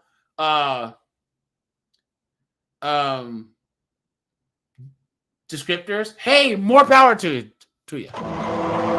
But guys, we aren't going to be like the other side where we say it's our way or the highway. Guys, if you want to be a blue-pilled simp loser, hey, more power to you. Beta. If you want to be MGTOW, you want to be black-pilled, if you want to be a passport, bro, rock and roll, man. Guys, we are not going to stop you. But here's the thing, guys, and I want you to put a 1 in the no, guys, put 2 G's. GG. If you agree with me that these blue-pilled knuckleheads will get got. Korg, you agree with me, right? They will get got. Absolutely. They will get got. Mm-hmm. They're going to get absolutely wrecked. Yeah. You guys, they're going to be, you red pill guys, you know, this, that, real men needed this. And then one day she's going to drop the bomb. And she's going to take the house, and she's going to take the kids, and she's going to move Cletus and Nug in there, you know? And he's going to get absolutely cooked, right? But guys, once again, he'll be sleeping on his mom's futon. He's going to turn on the internet, and he's going to turn on YouTube, and he's going to come to my channel, guys, and he'll see me and Korg and and J-Mod and Ancient Youth, Dante, Captain Palsy, Sorry Officer Tenacity. Guys, we're going to be sitting on that pile of tires. 2 days ago, I saw a vehicle that had hauled that tanker. You want to get out of here? You talk to me. Right, guys? You want to get out of here? Did you talk to us? That's how... That's how it works, guys. Guys, here, Korg, I'm having a little thought here.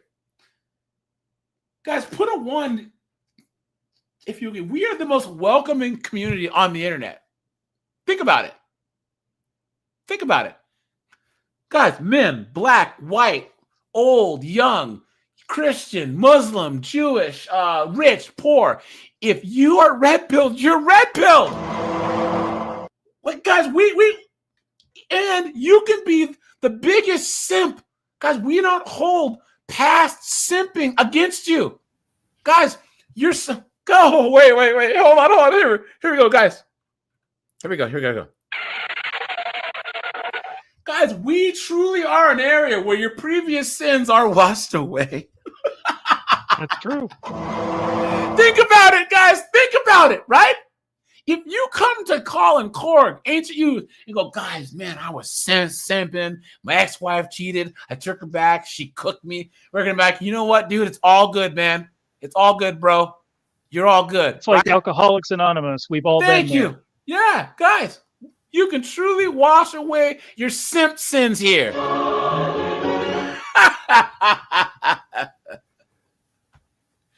Colin, what's up, dude? Oh, not much. Just got home. We're talking about being single in your 30s, 40s, and 50s, man. You know, nice. How do you feel? You know, you're my age. You're 40, 45. Sorry, 44, single, doing good. You know what I'm saying? How do you feel that, like, once again? Because I was on a panel yesterday, and they were saying, "Oh, you know, AJ, that you're on a path to self-deletion, misery. You're selfish. That you need to carry on your bloodline. You're a nihilist. And you need to get married and reproduce for society." Have you heard all those arguments? Oh yeah, I've heard every goddamn one of them. You have the floor, my friend. Well, I don't know what I can say that hasn't already been said a million times before. You know, when some of these people, both, you know, simps and women, when they start criticizing me, you know, I don't even bother trying to argue or make my point. I just live my best life. I'm just, you know, I let them see that, you know, financially I'm doing just fine. You know, I go to the grocery store. I can buy what I want and not have to whip out the EBT card, you know. It just, you know, I don't know. In fact, sometimes, you know, you know, I just got home. Oh, we talked about this in the last video here. There's a new family member in my driveway, and I'm just waiting for the hate from one of my neighbors. I'm just so waiting for it. I can't wait. Oh God, it's gonna be so delicious. But you know, it just hey, you know, you know, I don't know. I don't see how, you know, on a planet where we now have more than 8 billion people. I don't see how I somehow have like a you know, a moral, arguably even legal duty to reproduce. Like, Nah. Here's the thing, Colin, we used to have that in this culture, right? We used to, because our grandfathers didn't have a choice. But once again, a small group of men decided to use women and government to redistribute wealth from us to them, and oops daisy, because they gave these women too much power. And once again, some of these guys, you know, these, you know, Matt Walsh's, these crowders, men need to be leaders. Men, how do you lead those who don't want to follow? What, guys? This isn't Saudi Arabia where you can just, you know, jump off a rooftop and friggin' scoop a chick up. You know what I'm saying? You can hit her with a club and drag her to right. You know? So, but it's always what Colin needs to do. Colin needs to do more. Korg needs to do more. And we don't have to do, you know, guys, you know what sums up the perfect response to these like Matt Walsh trad cons, right? Guys, is this. We're out here building a new nation for black people. It's time for you to start paying some dues, nigga. I ain't giving you shit. We're trying to rebuild the West. We're trying to rebuild morality. You got to pay your dues. I'm not giving you shit. Yeah. You know, I'm I think not giving you a damn thing. Yeah, you know, AJ, I think actually, and you said it quite a few times, and I think you should say it more often.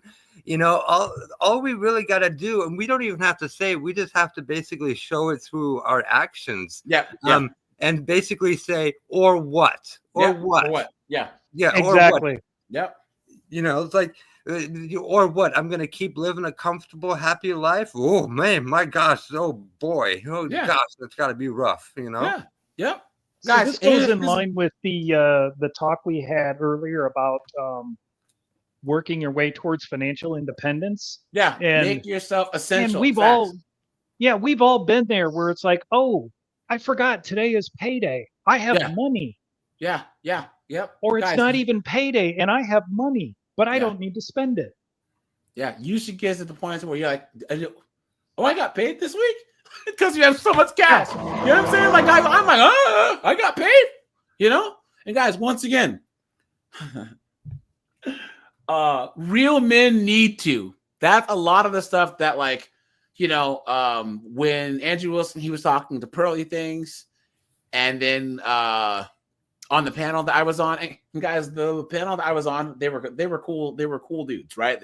It was Marte, who's my friend, and then his friend, and they're both Orthodox guys. The other guy, he was married. He's a cool guy, right?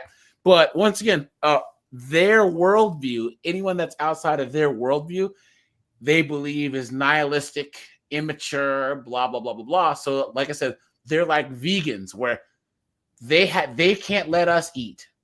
We don't care what vegans eat, but they always care what we eat. Yeah. You know what I'm saying? So, and guys, like I said, that's them. More power to them because I don't judge. I like Andrew Wilson a lot. He's my favorite person to watch on the internet. I just think that, once again, marriage and this whole men's purpose marriage is the number one thing where his worldview clashes with ours. And every time it does, it reverberates through the whole manosphere because people see him on whatever and they think that he's one of us, and he's not. And he's not supposed to be. But once again, guys, I asked the one guy,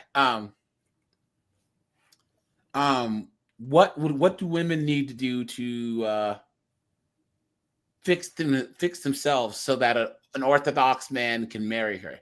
And he went down everything. Let go of this feminist girl boss BS. Don't be a whore. Dress modestly. Put the family first. I'm like, ding, ding, ding. That's what Cork says, Colin says, Steve says, Keisha. We all say the same thing. But what incentive do they have to do that? We're not just walking away because we're lazy, and we're walking away because we're walking away from a bad deal. Yeah. If I go into a restaurant and it smells like dookie, am I a coward or lazy for not eating at the restaurant? Right. If I go to the car lot and they have nothing but jalopies there, is there something wrong with me? And I even asked that. I said, look, guys, who has the power, the buyer or the seller? Buyer always has the power. Thank you very much. When it comes to marriage, we are the buyers. We're purchasing women. That's what we're doing. We have the power position. These women want marriage more than they want even children, or else you wouldn't see these chicks on dating apps with 5 bastard kids. Guys, women want marriage. They want that perceived stability, and they want the social status, and they want to rub it in their friend's face, even if it's briefly, right? More than they want anything. Yeah. Okay? Guys, when we are taking the power back by disengaging and saying, if you want us to get married more, you're going to have to do something to sweeten the deal. No, so that bugs the hell out of me.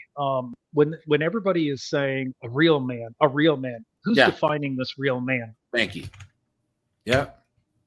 Because I'm tired of these ratchet women and these betas and these other blue pilled simps that keep talking about a real man. Okay, Yeah. what are the parameters of a real man besides everything you keep pulling out of your ass? Yeah, or if what women want basically is a real man. Guys, what a joke. Here's the thing, guys. It doesn't matter what. Okay, now I can say that once Greg Adams, he was trying to say, "Oh, well, Andrew, I'm not one of these 22-year-old girls on whatever, and you can't keep up, and you're at the end of the." That's when he kind of lost. You know what I'm saying? Like he didn't. Why? Like they were talking past each other and calling out. I said this earlier, right? The question is marriage worth it is a stupid debate question. It's not specific enough, right? Yeah. They should have said, is marriage worth it now? Or can marriage be worth it? Andrew was arguing marriage can be worth it if we have a more Christian worldview and whatever, or a more Christian cultural shift. Coach Greg Adams was saying marriage is not worth it now because of the laws and men getting cooked. So they were both right? They were both correct, but they were talking past each other. They should have even defined what marriage was at the beginning of the debate, because I guarantee Andrew, he would have said marriage is a sacrament in the church, before God, you're one flesh, blah blah blah, whatever. Greg Adams, who said, look, marriage is the common thing that happens now with the contract and the state. And then Andrew could have said, well, I don't believe that the state should be involved in marriage. And Greg Adams said, you know what? We agreed. We agreed. Ding, ding, ding, ding, ding. But until that happens, men are going to live free agent. Conversation over. Then they could shake hands and agree to disagree. Yeah. It's like, really if I was to argue or debate somebody, really the only point I would really bother making would be, wait a minute, would you ever go into any sort of a contract deal, business deal, or whatever contract where the other party gets rewarded for breaking the contract? No, of course you wouldn't. Yeah, that's true. But Colin, you could even say, and I said this earlier, guys, yes or no, if there was a river and over 60% of the people who swam in it drowned, would you jump into the river? No, of course not. Thank you very much. So men aren't scared. Men aren't nihilistic. Men aren't cowards. Men aren't this, for basically looking and saying, the last 6 dudes just drowned. I probably shouldn't jump in there. Now, if something changes, that doesn't mean that men want to stop jumping in rivers. You know what I'm saying? That men don't want to swim. It's just saying that they want to make it safer. That's it. But now to even say that, all of a sudden, there's something wrong with us. And guys, men's rights advocates have been around since the 40s. Okay?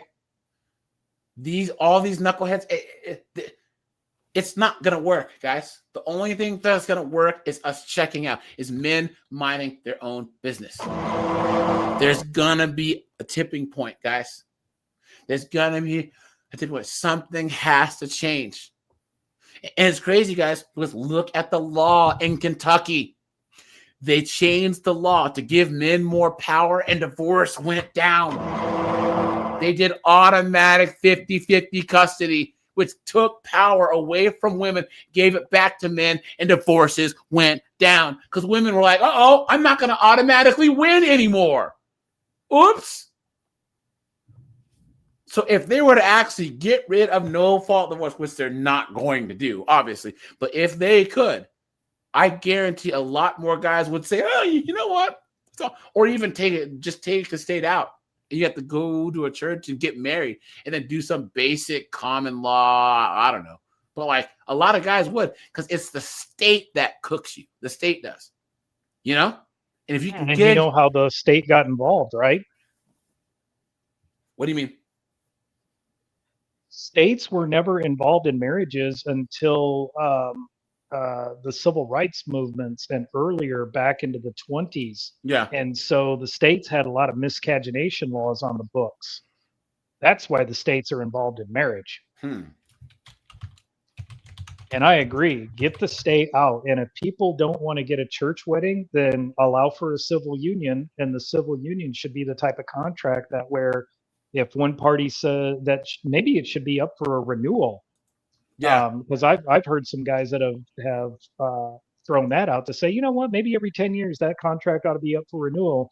And if the one party says, no, I don't want to renew it, then you've already got you will already ahead of time have a predetermined definition of how to split all the assets. Yeah. Guys, in the chat, put how old you are again, right? Put how old you are, because I know Colin's my age. He's about 44. Corey, you're a little bit older than us, right? Yeah, 56. So yeah, so guys, once again, there's nothing wrong with being 28. White House 28. Tim Hicks is 28. Tim's 48. J Mod's 28. True Vintage is 47. Evil Eddie's is 56. Midnight's 30. Here, guys, we have a lot of 28-year-olds, right? Clayton's 50. Clayton, what's up, dude? 58, 27, 38, 64. There goes Dante 64. Steve is 61. Yeah, guys, once again, there's nothing wrong with being single. Sorry, guys. And by single, I mean not married, right? Because guys, there's truly only two statuses: single and married. You know? No, single and miserable. Yeah, but guys, there's nothing wrong with it. And guys, what do I always say are the milestones of manhood? Right? Number one, when you realize how much your time is worth. By the time that you're in your mid late 20s, guys, you should know exactly how much your time is worth. If you're not getting it, guys, you have to leave that job, move on, switch careers, okay? Because they're just not going to give it to you.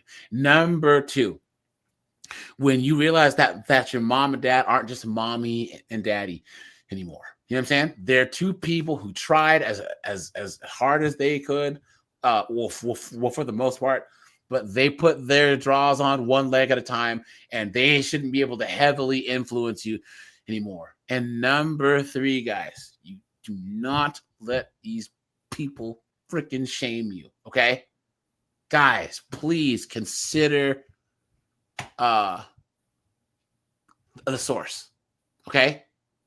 Do not let these dunderhead, if you have some woke members of your family who are pro, open borders, and they're talking mess to you about, guys, don't even listen to them. What are they going to make you upset for? They're the morons. You know what I'm saying? Guys, just smile, man. You know what I'm saying? Guys, consider. It's like I said, you were not put on this earth to make other people happy, guys. Yeah. Yep. You do what you want to do as long as it doesn't harm other people. Yeah. Yep. Guys, here's a video really fast. This is from the Honest Men here. This guy made a really good video, and it looks like he just disappeared, but here we go. No kids, married, never married.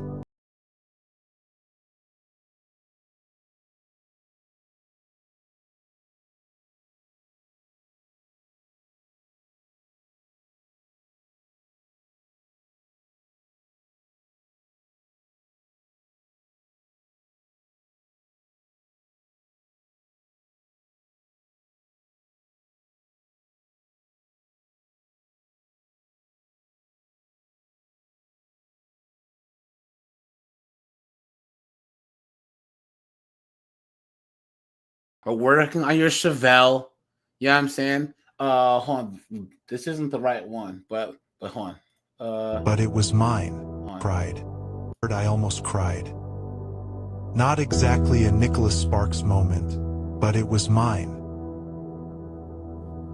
Now, before you jump to conclusions, let me tell you a little secret. I didn't plan to be single past 35. Once upon a time, I had it all figured out. By 28, I'd have the dream wedding. By 30, a house with a ridiculous mortgage. By 32, 2 kids and a dog named Max. But life has a way of looking at your plans and women have a way of emotionally, mentally, and and financially kicking you in the balls. You know what I'm saying? And then you still don't even want to try. You know? Hold on, guys. There's this other one Colin, here. check the private chat. Oh, Tell me what you think. Yeah, you had dropped. Oh yeah, the husband store story. Yeah. No. I posted a link on there for the husband store is a good one, but I posted something for Colin. This guy right here. Hold on, he's playing Call of Duty. Hold on. Where is it? Sorry, guys. This guy's playing. Here you go. To be alone forever. Wait, this is a different Some one. people's greatest fear. A table for one at a fancy restaurant, falling asleep in a cold bed, a quiet, empty house. With no one to share your wins and losses with, no one to witness your happiest moments or comfort you in your most difficult ones. It's that sinking feeling in your chest, imagining that you're unlovable and undesirable and fearing you might remain that way forever. If you're single, there's a high likelihood that you've felt this way before, and if you have, there's no reason to be ashamed of it. It's normal, or dare I say expected, that you'd feel this way in a world obsessed with romantic partnerships. These fears are echoed everywhere, in the movies we watch, the songs we listen to, and even in social and political discussions. One of the first insults you hear thrown around is, "You'll never find love thinking this way." Unfortunately, this is why many people enter and stay in relationships that might not be the best, because This they have isn't the right one. This one was guys playing Call of Duty. He's pretty based. But yeah, guys, guys, enjoy being by yourself, right?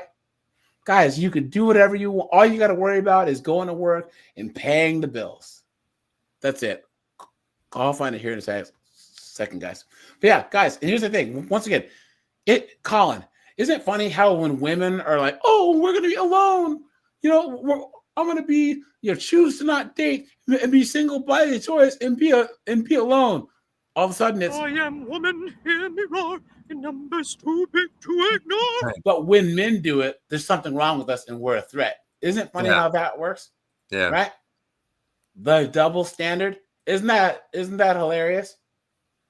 Guys, never ever let these dunderheads shame you, dude. Never, ever, ever. Hold on. One second, guys. Truly vintage, you're absolutely right. It's the very rare the woman who can be alone. Yeah, it's true. Okay. Us guys are a lot better with being alone than women are. That's just how it works. Guys have always died alone. Out in the middle of the woods, homeless. Here it is.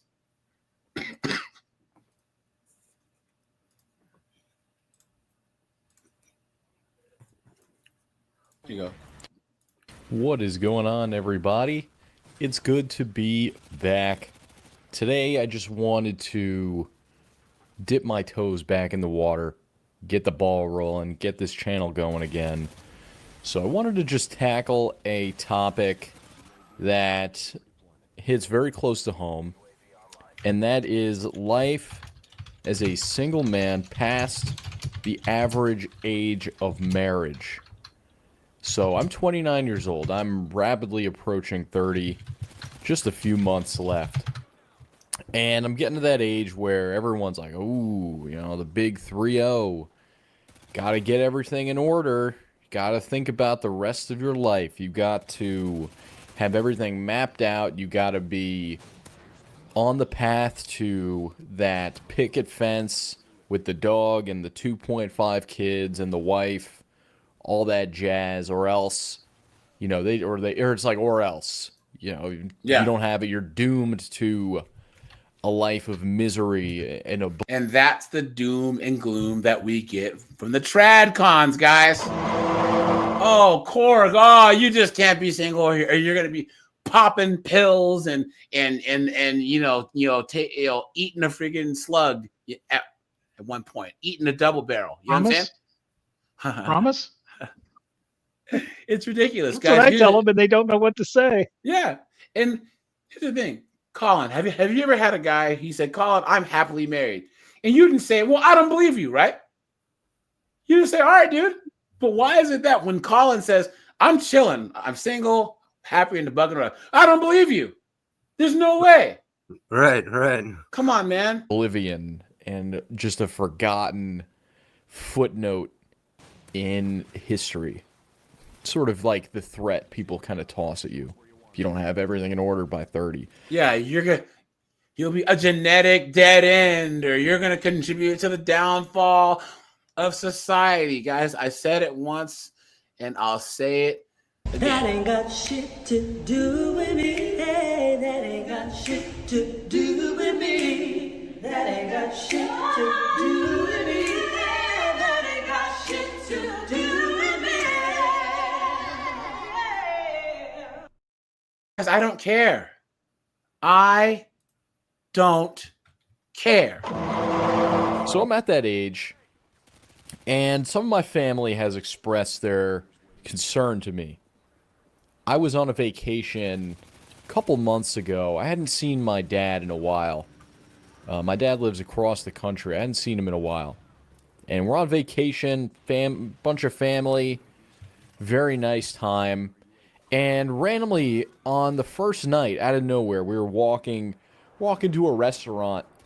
Me, my dad, some aunts, uncles, cousins.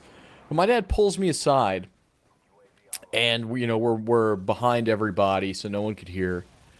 And he says, "Son, I'm genuinely concerned for you. Look at that, guys.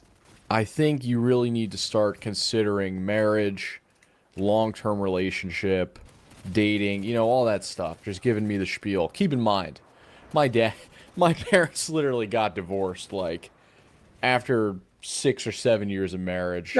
Literally fought all the time. Look at that. So his dad, who had gotten divorced, well, son, you need to get married, son. You need to get married and have some children. Please. Guys, come on. You've been had. You've been took. You've been hoodwinked. Bamboozled. Led astray. Run amok. Absolutely horrible poster child for marriage. But my dad says, you gotta settle down, man. He did eventually remarry. I mean, yeah, it's another story for another time. But my dad pulls me aside and says this. I'm in a great mood. I'm rarely in a great mood, and I'm having a good time, and he just totally ruins it. Like, ruins the mood, throws me off. I gave him the whole, I'll get to it when I get to it. If I don't, I don't, whatever. Kind of indifferent, and, I was honest with him. And then about a week ago, I had dinner with my grandmother. She's mid-80s, and she married when she was 20 years old to my grandfather. And they stayed married until he passed away a couple years ago from lung cancer. And my grandma says to me, "You do not want to be alone in old age. This life is not made to live alone. Do not do it. Do not end up alone. You need to find someone. You need to pair up." Sort of in a threatening tone, like, just sound familiar, guys? Sounds familiar, right, guys? Guys, here, I'll just drop the link to this video, right? But guys, let's go to Reddit really fast, because look at this. Guys, look. This Reddit thread here. Single and childless men over 35. How is your life? Person says, I'm single and don't have kids. On the single front, there have been days where I wish I had someone to share my experiences with, but for the most part, I was pretty happy with my life right now. He says, as for kids, I never wanted them. Still don't want them. I'll say this, is that I have some Pied Piper aura when it comes to children, as I have tendency to gravitate towards me. Me too. Guys, I like kids. I don't want to be. I don't know what it is or how I present myself. Okay.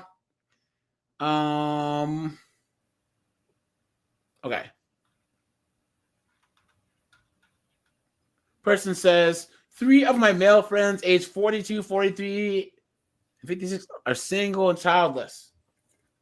Look at that. Someone says, I'm 29, no kids. Everyone's always harping on how I will want some of my own. Look at that, guys. Oh no, guys. He says, some will say that I want some of my own. Honestly, I really, really don't want any. Just because that's how it's supposed to be. I'm in a relationship with an awesome lady. She's got 2 kids of her own. Oh no! Dude. What are you doing? 18-year-old male and a 12. Nope. Look at that. That's plenty for me. I get to do a lot of the dad stuff, but I'm ultimately not their parent. I've never saw being a stepdad in my path, but it's pretty good. Please. The lie detector determined that was a lie. Thank you, Jamie. Cooked. Guys, hit the like button, hit the subscribe button, guys. Hit the super chat button. Whoops. And guys, thanks for the cash apps. I appreciate that, Guys, $1 or $2 in the super chat plate helps. Appreciate that. And guys, hit the join button for my memberships. And guys, check out my merch store. Guys, I have some new shirts coming out pretty soon. I have a Not a Dunderhead shirt and mug. Just so people can be sure that you're not a dunderhead. You guys will see those shirts and hats and mugs coming out pretty soon. Okay, let's see. Someone says, just turned 35, no kids, and it's been pretty relaxing. I do account management for a software company, and I'm able to do what I want when I want. Facts. Look at that, guys. Look at that. Someone says 35, no kids, no significant other, no job, no home. I'm currently laying in a hammock in Sri Lanka reading books and drinking beers. Look at that. Someone says, it's not about being single, childless per se, but not having anyone close to you around you to point out when you're wrong and having a distorted or offensive views. Because, once again, the issue is not just having kids with women. It's how many times have we seen these guys will be with a chick, and all of a sudden she wants this kid to transition or wants this kid to take LDHG TV classes in school. You know what I'm saying? Absolutely insane. Someone says that, let's see, 35, a single Manhattan. Look at that, guys. Guys, this is how a lot of guys are. And guys, you can't shame us. Guys, we can agree with tradcons to disagree. Because they will never, ever, ever be able to agree to disagree with us. Ever. And at the same time, they can't plead the case to why we should think that they're not full of it. Right, guys? It doesn't make any sense. It makes no sense at all, guys. And guys, I believe Andrew Wilson is doing a lot of good. He really, really is. Coach Greg Adams is doing a lot of good. Right? If they were to actually go out and have beers and we're talking about politics and about social issues, they'd agree on like 90% of things. No LDHDT TVs, no open borders. You know what I'm saying? Capitalism's good. No defunding the police. They would agree on a lot of stuff, except when it comes to marriage and if men should willingly subject themselves to this gynocratic, misandrist, man-hating system. Right, guys? That's the main thing that they would probably disagree on. And religion, because Greg Adams, he's not religious. But I think that debate really, really, really did show that there's a big difference in someone like Greg Adams, who has taken on his own destiny. Me, myself, Cord, Colin, and I'm not because I rarely even watch Coach Greg Adams. I really, really don't. I think out of all the red pill guys, he's probably like, I don't think I've ever watched, like, maybe I've watched one or two of his videos, but I've never watched a live stream. Not that I don't know what he stands for, but he's just never really been a platform that I've watched, right? But I think that he's on the right path. I think he has good intentions, just like Andrew Wilson does. They just disagree. And guys, we cannot disqualify someone that you agree with like a bunch on just because they say one thing you don't agree with. That's the old quote unquote manosphere, right? I can't say that, oh, well, Korg is a car guy, Colin's a car guy, right? And we're all about cars, da-da-da. But then Colin thinks that, I don't know, the 1 year of Honda Civic that I like sucks. It's like, well, but we agree on everything else. You would think just because he agrees, he disagrees with 1 year car that I like, we're just going to all of a sudden be enemies? That's not how it works. Yeah. You know? It's also not good for people to always agree because then you get into that echo chamber. True. And I think that's why this generation of guys like Locke the Bounty Hunter, myself, right? We're different because, guys, I'm not trying to be no guru guy that writes books. I just get on the microphone, laugh, and talk shit, and interact with you guys. That's all I'm here to do. Have fun. The whole pickup artists and courses and being a some Mac daddy guy or crypto scams, that's out, guys. That's out. Red pill guys aren't having it anymore. We're not. There's still gonna be the grifters and still be the crypto guys, but I think that people are gonna gravitate to places like mine because, guys, look, this is the environment we have.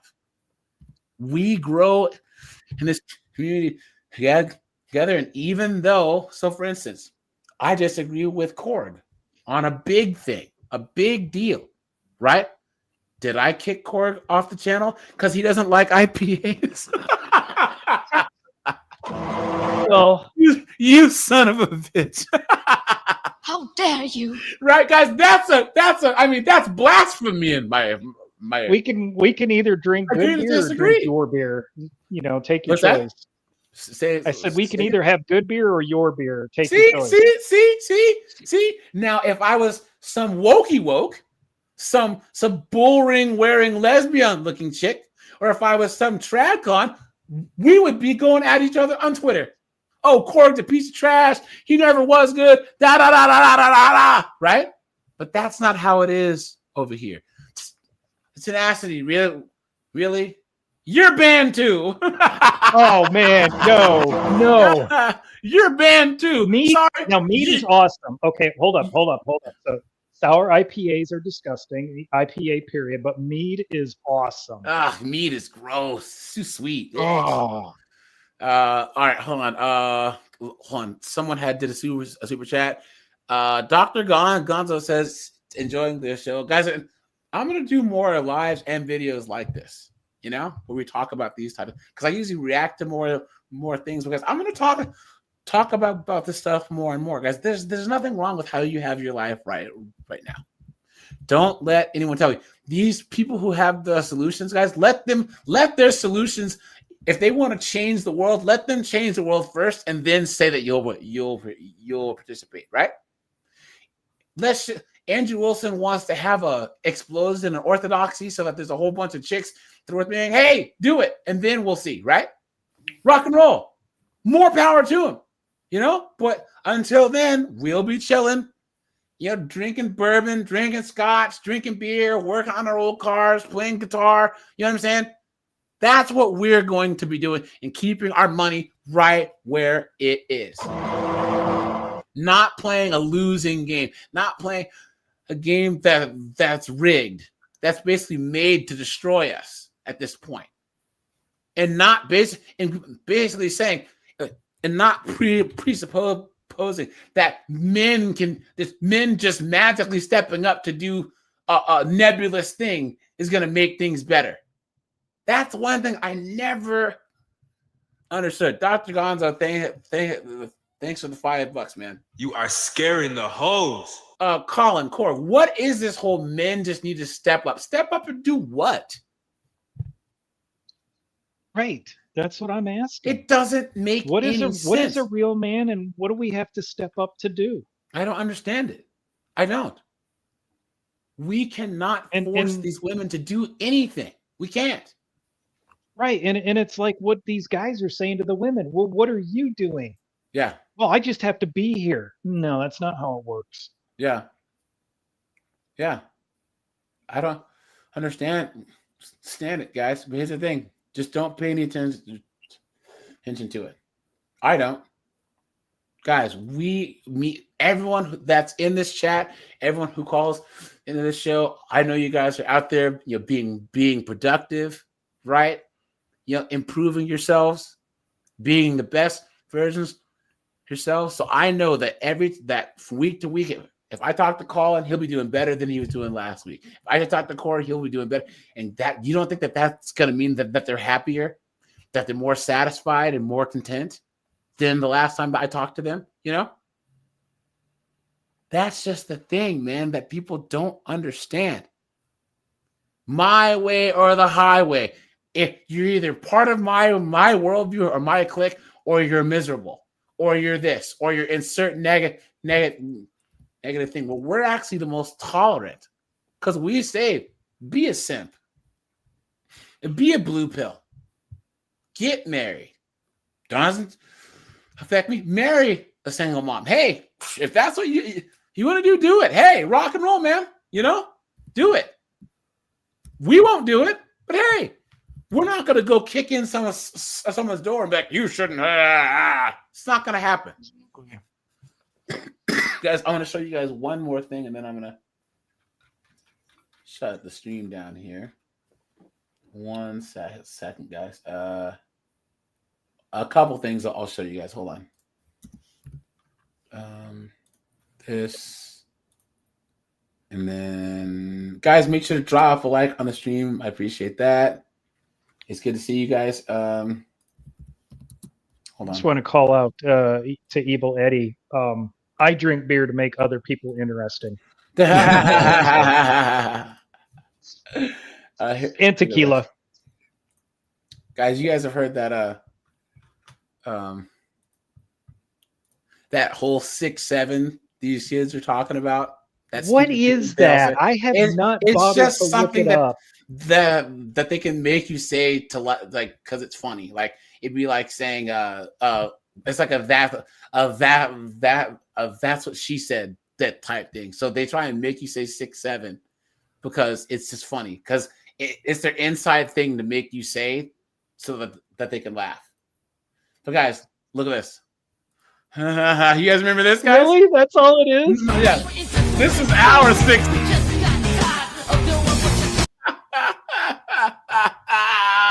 This is our generation 6'7", right?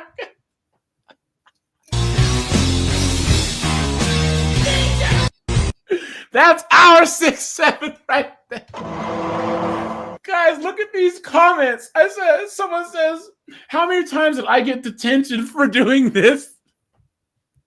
Someone says, so the 90s were better. This got banned in my school. Where are we? I got suspended for this. Teachers were so appalled. You guys, these were the good old days, dude. Look at that.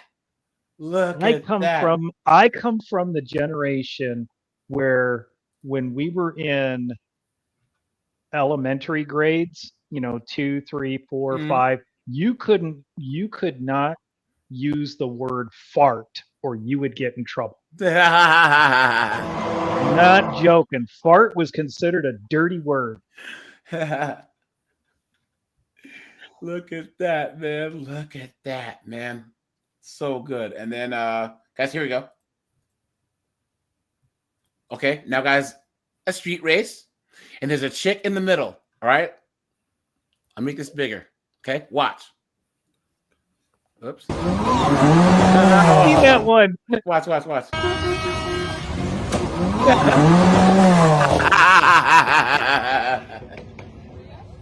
I'd forgotten I'd seen that one. What an absolute dunderhead. Look at this. Guys, watch. Even though I tried, it all fell apart. Eventually. What's he doing? Watch. You know, the little spinners. Watch. look at that. Look. Grown men are out here doing this shit. Y'all don't have anything else to do? What country is this? What time? What should I wear? Like, is this like a tournament thing? And then hold on. We did worse stuff out at sea. Hold on. Most women on the internet right now complaining about their food stuff being taken are obese. I don't mean fat, obese. They big as shit. These bitches look like precious. They big as fuck. And they talk about something, don't cut off my food stamp. Well, what are you buying with your food stamps? Then you look at the cart, a whole bunch of nonsense, a whole bunch of bullshit. They'll have 2 and 3 and 4 carts. You know why their cart is so big? It's not because they getting a whole bunch of stuff. It's because they getting a whole bunch of boxes. The reason that they cart be so full is because they stacking Oreos on top of graham crackers, on top of popcorn, on top of juicy juice, on top of Hawaiian punch, on top of the Pepsi, on top of the Dr. Thunder, on top, I don't know the name of soda, I don't drink soda, on top of all them boxes. Then they got all this cardboard that they not recycling. All this garbage and all this trash. You look at the back of them shit, it's 87 ingredients per thing. Talk about something, my kid is autistic, wonder why.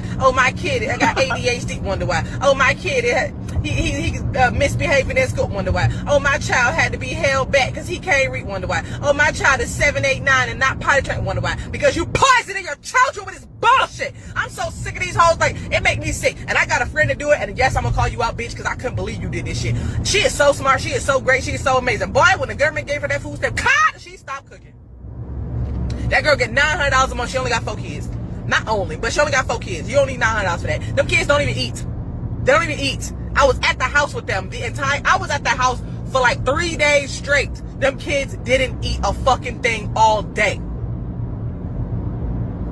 That's how it is, guys. Now, guys, there's one more thing, because Poor Man's Podcast covered this, because I covered this like in my first couple of videos I ever did. Corin, Colin, Evil Eddie, have you guys seen this clip? No. Okay. Here, watch. And might the human trafficking in some instances assume Kirk or like everybody at this point. That's just a moral consistency. That's the first fallacy. I've let you talk. Now it's my turn. That's the first fallacy. The second fallacy is this whole patriarchy bullshit you're saying that are outdated ideas of masculinity. Yeah. The idea of patriarchy is now an outdated idea of masculinity. Perhaps in the West, in a declining empire, as we've already discussed on this stream, in an empire which is in absolute decline, you can have men who sit here and think there's absolutely nothing necessary about masculinity in the modern world, and that you don't need to be strong or brave or any of these things. You can sit around and cry and you're still a man. That is not true in most places on the planet. In most places on the planet, men need to be capable and competent, because if they don't, they do not survive. Right. And I'll tell you something now, sir. I'll tell you something else now. You will sit here and talk right now about the patriarchy and how you can be in touch with your feelings and all this bullshit. The second you're physically assaulted or physically threatened, the first thing you do is you call a toxically masculine police officer to turn up with a weapon to protect you, because you cannot protect yourself. Right. You are not against the idea of masculine power. You're not against the idea of men who have masculine imperatives to defense. All you've done is outsource it to someone else to do at the end of a phone call because you're too scared to do it yourself. So you're fucking lying. You're lying. No, that's absolutely incorrect. Yeah, these types of dudes, they want to. Now watch, he cooks them even more, and this is the part that but you're getting exploit. Them for you, so you can sit around. They're not capable. Just doesn't capable. You don't want to do them yourself, and you hope everyone else does them for you, so you can sit around and play fucking video games. Right. See, the point I posit is there's more than just physicality with men, and you talk about. Guys, come on, right? Come on. Beta male. Only some pink-haired Britney Spears shirt-wearing doofus would think that, right, guys? Guys, if Cord can't protect himself and his house, he's just saving it for me, right? He's saving all this stuff for me. That's all it is. You know what I'm saying? If you can't protect what's yours through force, it's not yours. Whether it's rights, whether it's your belongings. It's just, anyways. That exploitation, you absolutely exploit people Here we with go. your affiliate links. That is exploitation. Like I, as well as Bucky and Clicks, know anybody who's an influencer knows that affiliate links are total bullshit, because basically you give an affiliate link to somebody who promotes you and he makes a little money off of it, but you're getting free advertising. But see what he just said just adds more to my point. Only you believe. There's one part here. To be honest here. Actually Liar. He's solving lying. crimes. No influencer is going to take an affiliate link crimes. He's right? lying. They don't function very well in the actual solution of crimes. They show up later and just sort of muck up the business. Correct. Right? So that defeats the point. Let me tell you something, my friend. I'll let you talk afterwards. Never in human history, in any single civilization, in any single empire across the history of Earth, have men been celebrated for their weakness. Right. Ever once. Right. It doesn't matter if you were an I'm showing this because there's one particular part where he really gets cooked. Watch. Aztec or the Mao dynasty from China all the way to South America. And every single history book you can read, men who were respected and men who had stories written about them were written about them because they were strong. Weak men have never been respected. Weak men have never mattered. For you to come along and say, I think it's okay to be weak is fine. That is your initiative. That is your decision. But the reason you have done that is because you lack brave. You lack balls. No, You lack bravery. Lack balls. Dude, I have more balls than you'll ever have, boss. And it's The lie detector determined that was a lie. funny because he said that Andrew Tate was only talking about the physical Strengths are important. You're saying It's that. not. Yes, it is. Physical strength is just as important as emotional strength. Emotional strength is actually more powerful than physical strength. The lie detector determined that was a lie. I told you guys. I told you guys. I made a video on this years ago. You can actually find it on my channel because this guy's in the thumbnail. And I'd forgotten all about this. But guys, it gets better. Because the fact of the matter is, no matter how physically strong you are, somebody bigger could come along and beat your ass. But it's emotional strength that helps you survive the ass beating. You're not right. You're physical strength. right. I You know know what? I'm right. You're right. That's a good point. You're saying so when someone comes along to assault you, you won't call the police afterwards and you won't fight back. You'll lay in a ball, you get an ass kicking, but you're emotionally strong enough to just deal with the fact that you got an ass in front of everyone. No, that's why he should have brought up the perspective of somebody else that he loves being affected. Because in that case, you can't just lay down. People like you are called in most places in the world are called victims. We're called prey. Yeah. You're a prey. We're called and let me tell you something. When I inspire men to grow up and be their biggest, strongest version of themselves, emotionally, mentally, physically, in every single realm, that is not a negative thing. There's nothing wrong with a man being big and strong. And let me tell you one more thing. We're sitting here talking to professional video game players. You're a professional Fortnite player yourself. I am. I don't know how the game works. I've never played the game. And I was a professional musician and a director. I've done a great Lottie freaking da, right, guys? many things. Perfect, good. And you're obviously a successful, smart individual. You're obviously mentally intelligent, right? I'm not talking about. I'm not saying that just because someone's strong that they don't have to be mentally adept. I'm not saying that somebody doesn't have to be emotionally adept just because they're strong. I'm not saying that. I'm saying that physical strength is also an important thing. But let's look at the video game Fortnite, which I've never played. It might be incorrect. But if you have stats on your character, you're going to try and max out your strength character. You're not going to have a character which is weak. Every single person, if they're given a video game character and said choose what statistics you want, is going to click max strength every single time, and then they're going to go back into the real world and pretend strength doesn't matter. Strength does matter. The difference is in the real world, it's hard to achieve, and because it's hard to obtain, it's the ostrich problem. You don't want to accept that it's hard to do. You don't want to go through the pain to get it, so you want to pretend it doesn't matter. Exactly. Just because you don't want to go through the bullshit it requires to be a physically dangerous individual does not mean physical. Radington says, "I wonder how many grinder dates homeboy with the pink hair has been on." Individuals are not respected by society. And I'll tell you one more thing. One more thing. If me and you were to stand side by side in front of 100 women, in front of 100 fucking police officers, 100 fucking enemies who want to kill us, whatever it is, they would all choose to fuck with you before they choose to fuck with me. Because they look at me and I have a certain status and a certain presence which comes from my physical stature. Not just of my capability, but because of the things I've gone through to become this physical specimen of man. They know I'm not the kind of guy who you really want to mess with. They look at you and go, he is a victim. And one of the interesting parts about masculinity that's super graceful, it's important. Patriarchal. See, listen to me though. That is why people like yourself are bugging and going into hyper mode right now because society's changing.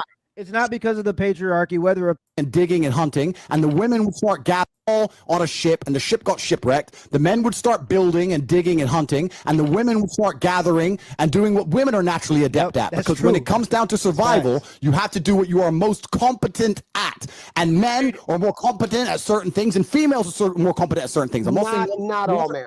Not all men. There he is, guys. And it's something that interesting. Throughout history, humans have consumed energy today. Strong suit.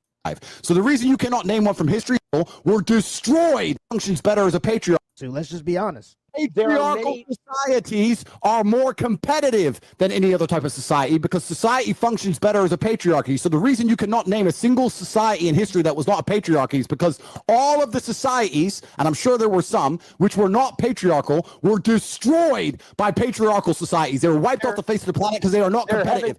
There They haven't don't been any yet. books to read. They do not have monuments to find. And the point I'm making is that in the harsh reality of ultra competitiveness, only patriarchal societies can survive. So the reason you cannot name one from history is because all the ones that tried this idea that you're trying to purport were destroyed in real time. And in the West, in America, as we stand right now in America, which I wouldn't even call it a patriarchal society because it isn't, because females have more rights under the law than men. Oh my God, bro. They do. And I'm telling you now, are so clueless. As America falls apart and the patriarchy is disintegrated, all that's going to happen is that other countries like Russia, like China, like countries which are still patriarchal, will remain more competitive than the West. And you're not going to fix the world. America's just going to end up a third world shithole. So throwing the fucking patriarchy didn't fall because of laziness, because is no longer the only defining quality. Because they know that I have a marginalized group could fall, but it's we have. Well, there's an enormous wealth gap. You mentioned the Roman Empire earlier. The Roman Empire didn't fall because of laziness. It fell because of overconfidence, because of an income gap between the richest and the poor, and because of political corruption. All three things that are sort of happening in America. That happened when you put 304s in charge. America right now. So absolutely, America could fall, but it's not because men were turning soft, right? The idea of men being soft. The idea of men being soft, Andrew, is a battle cry of men who see that purely physical stature is no longer the only defining quality. Because he's talking like a chick, guys. You know, isn't that crazy? Crazy, guys. Guys, this is a type of a dude that the Aleuts would just left out on an ice floe and let him float out into the ocean. Because like you said, they could line me and you up, and all those brutes like the cops or somebody looking for pure strength would choose you to defend them. But anybody who was from a marginalized group that was looking for an emotional defender, those people would pick me. Right. Yeah, these types of an emotional defender. You've been had. You've been took. You've been hoodwinked, bamboozled, led astray, run amok. Now, guys, here is the coup de grace. People have gotten very comfortable. I'm still black, right? I'm black.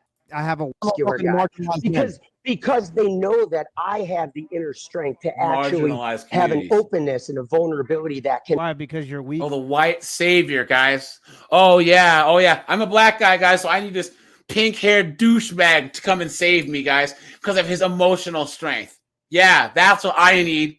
Please, everyone black in the chat, guys, type douche or type moron, because, guys, we need this guy, this moron, this douche to come and save us. And you don't have physical strength? Why can't you have physical strength and mental strength and understand your in every find that empowerment in himself? I don't want to train people to be cheap. All you know what I mean? We go to your Instagram page and you talk about being the Messiah and all this other BS. You want people to follow you like you're some sort of like deity boss. And that's actually a sign of your own weakness at work, right? That's coming from your own trauma, your own unhealed. Look, ladies, I know he's I know he's physically strong, but I'm emotionally strong. To me, it doesn't even make sense. Yeah, capabilities. But I'm emotionally strong, and that's what's important. Trauma.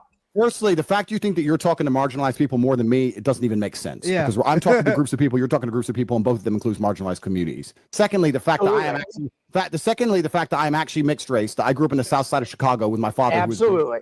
I know more about. See that? Absolutely. Oops.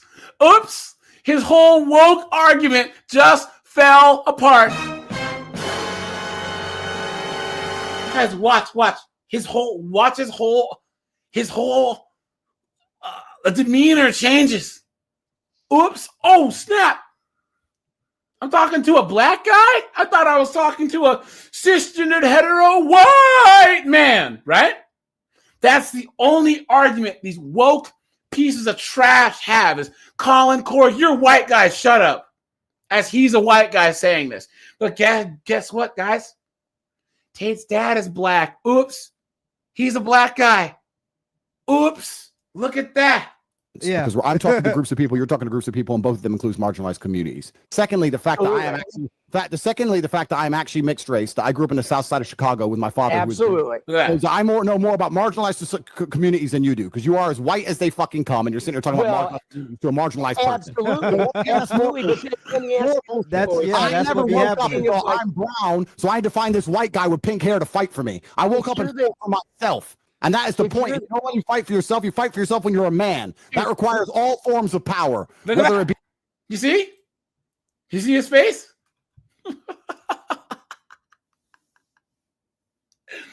Yeah, Evil. I covered this like 3 years ago, but Poor Man's podcast covered this today. So that's why I brought this up. It's only because Poor Man's podcast published this video 2 hours ago. Yeah, 3 hours ago. So that's why it popped up on my feed. Be emotional, mental, and physical. You to sit here telling men they should be as weak as possible and sitting around doing fucking nothing is not good for society as a whole. And there's nothing wrong with patriarchal society. I am not advocating for. There you go, guys. See, this is why, guys.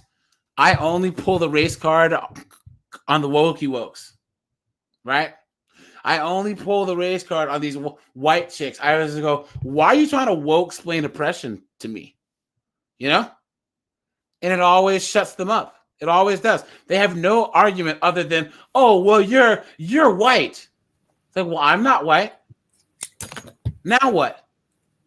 This is what I watch a lot of there's certain people who I watch who like abolitionist rising, where he stands out with the anti-baby deletion signs. You see how bad that the left are with arguing their points. It's impossible for them now. I've seen that. Yeah, it's terrible. So, guys, ultimately, guys, the Andrew Wilson, Greg Adams thing, guys, you know, I like them both. I don't really watch Coach Greg Adams. You know, but I've seen his stuff. He's not disqualified. But for me, this actually makes me want to watch him more. But guys, I still watch Andrew Wilson too. You know, that's just because someone that you watch has some viewpoint you disagree on. The only time that you should disqualify a person is if they're on it, actually trying to scam you. If they turn out to be like a big liar, you know what I'm saying? Where like Donovan Sharp, where he was married to that single mom the entire time. That was against his entire platform. Or if they've like done something crazy, like diddled kids or something, you know? But other than that, guys, you know, Jordan Peterson, I disagree with. You know, Tate, I disagree with. Simp City.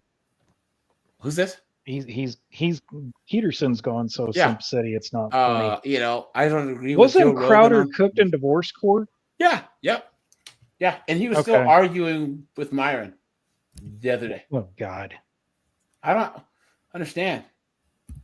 You know, so but as you guys, you know, I appreciate you guys being here on a Saturday. Core, Colin, I'll hit you guys up to do a fireside chat here soon. Guys, tomorrow, Sunday, 9 p.m. Eastern Standard Time, guys, we will be talking about addiction. So we talk about drug addiction, alcohol, gambling, all that other stuff. So I'm going to have a big panel for that. Corey, you were in the military, so you've probably seen a couple guys go down the rabbit hole, you know? Oh, yes. And then, guys, what's the holiday on Tuesday? Veterans Day. Hey, all you veterans, you guys want to have a Veterans Day special? Why not? On Tuesday? Guys, all you veterans, man, on Tuesday at 9, I'll have you guys on. Guys, you don't have to tell any stories or anything. Tell your funny stories, but you guys don't have to talk about any crazy stuff you saw or any of that. And also, guys, let's give advice to the younger guys who are either in the military now or are going to join, So, but all right, you guys, I appreciate you guys. Guys, thank you so much, guys. I know we haven't had a 28K special, but guys, we're actually almost at 28,500. So, guys, we're probably hitting 29K in the next 2.5-3 weeks. So we can end the year maybe 30K. Guys, I can't do this stuff without you guys. You guys are the best. I have a really, really high subscriber interaction rate, and that's what keeps these videos and these streams going out. And yeah, guys, we're gonna keep this thing going, and I appreciate you guys. But Hey, yeah, AJ, guys, AJ. yeah, what's up? Sorry to ask you this. If it's cool, let Corgan and me stay on for just like half a minute, just real quick. Yeah, cool. No problem. But all right, guys, I appreciate you. Bye, guys. All right, thanks.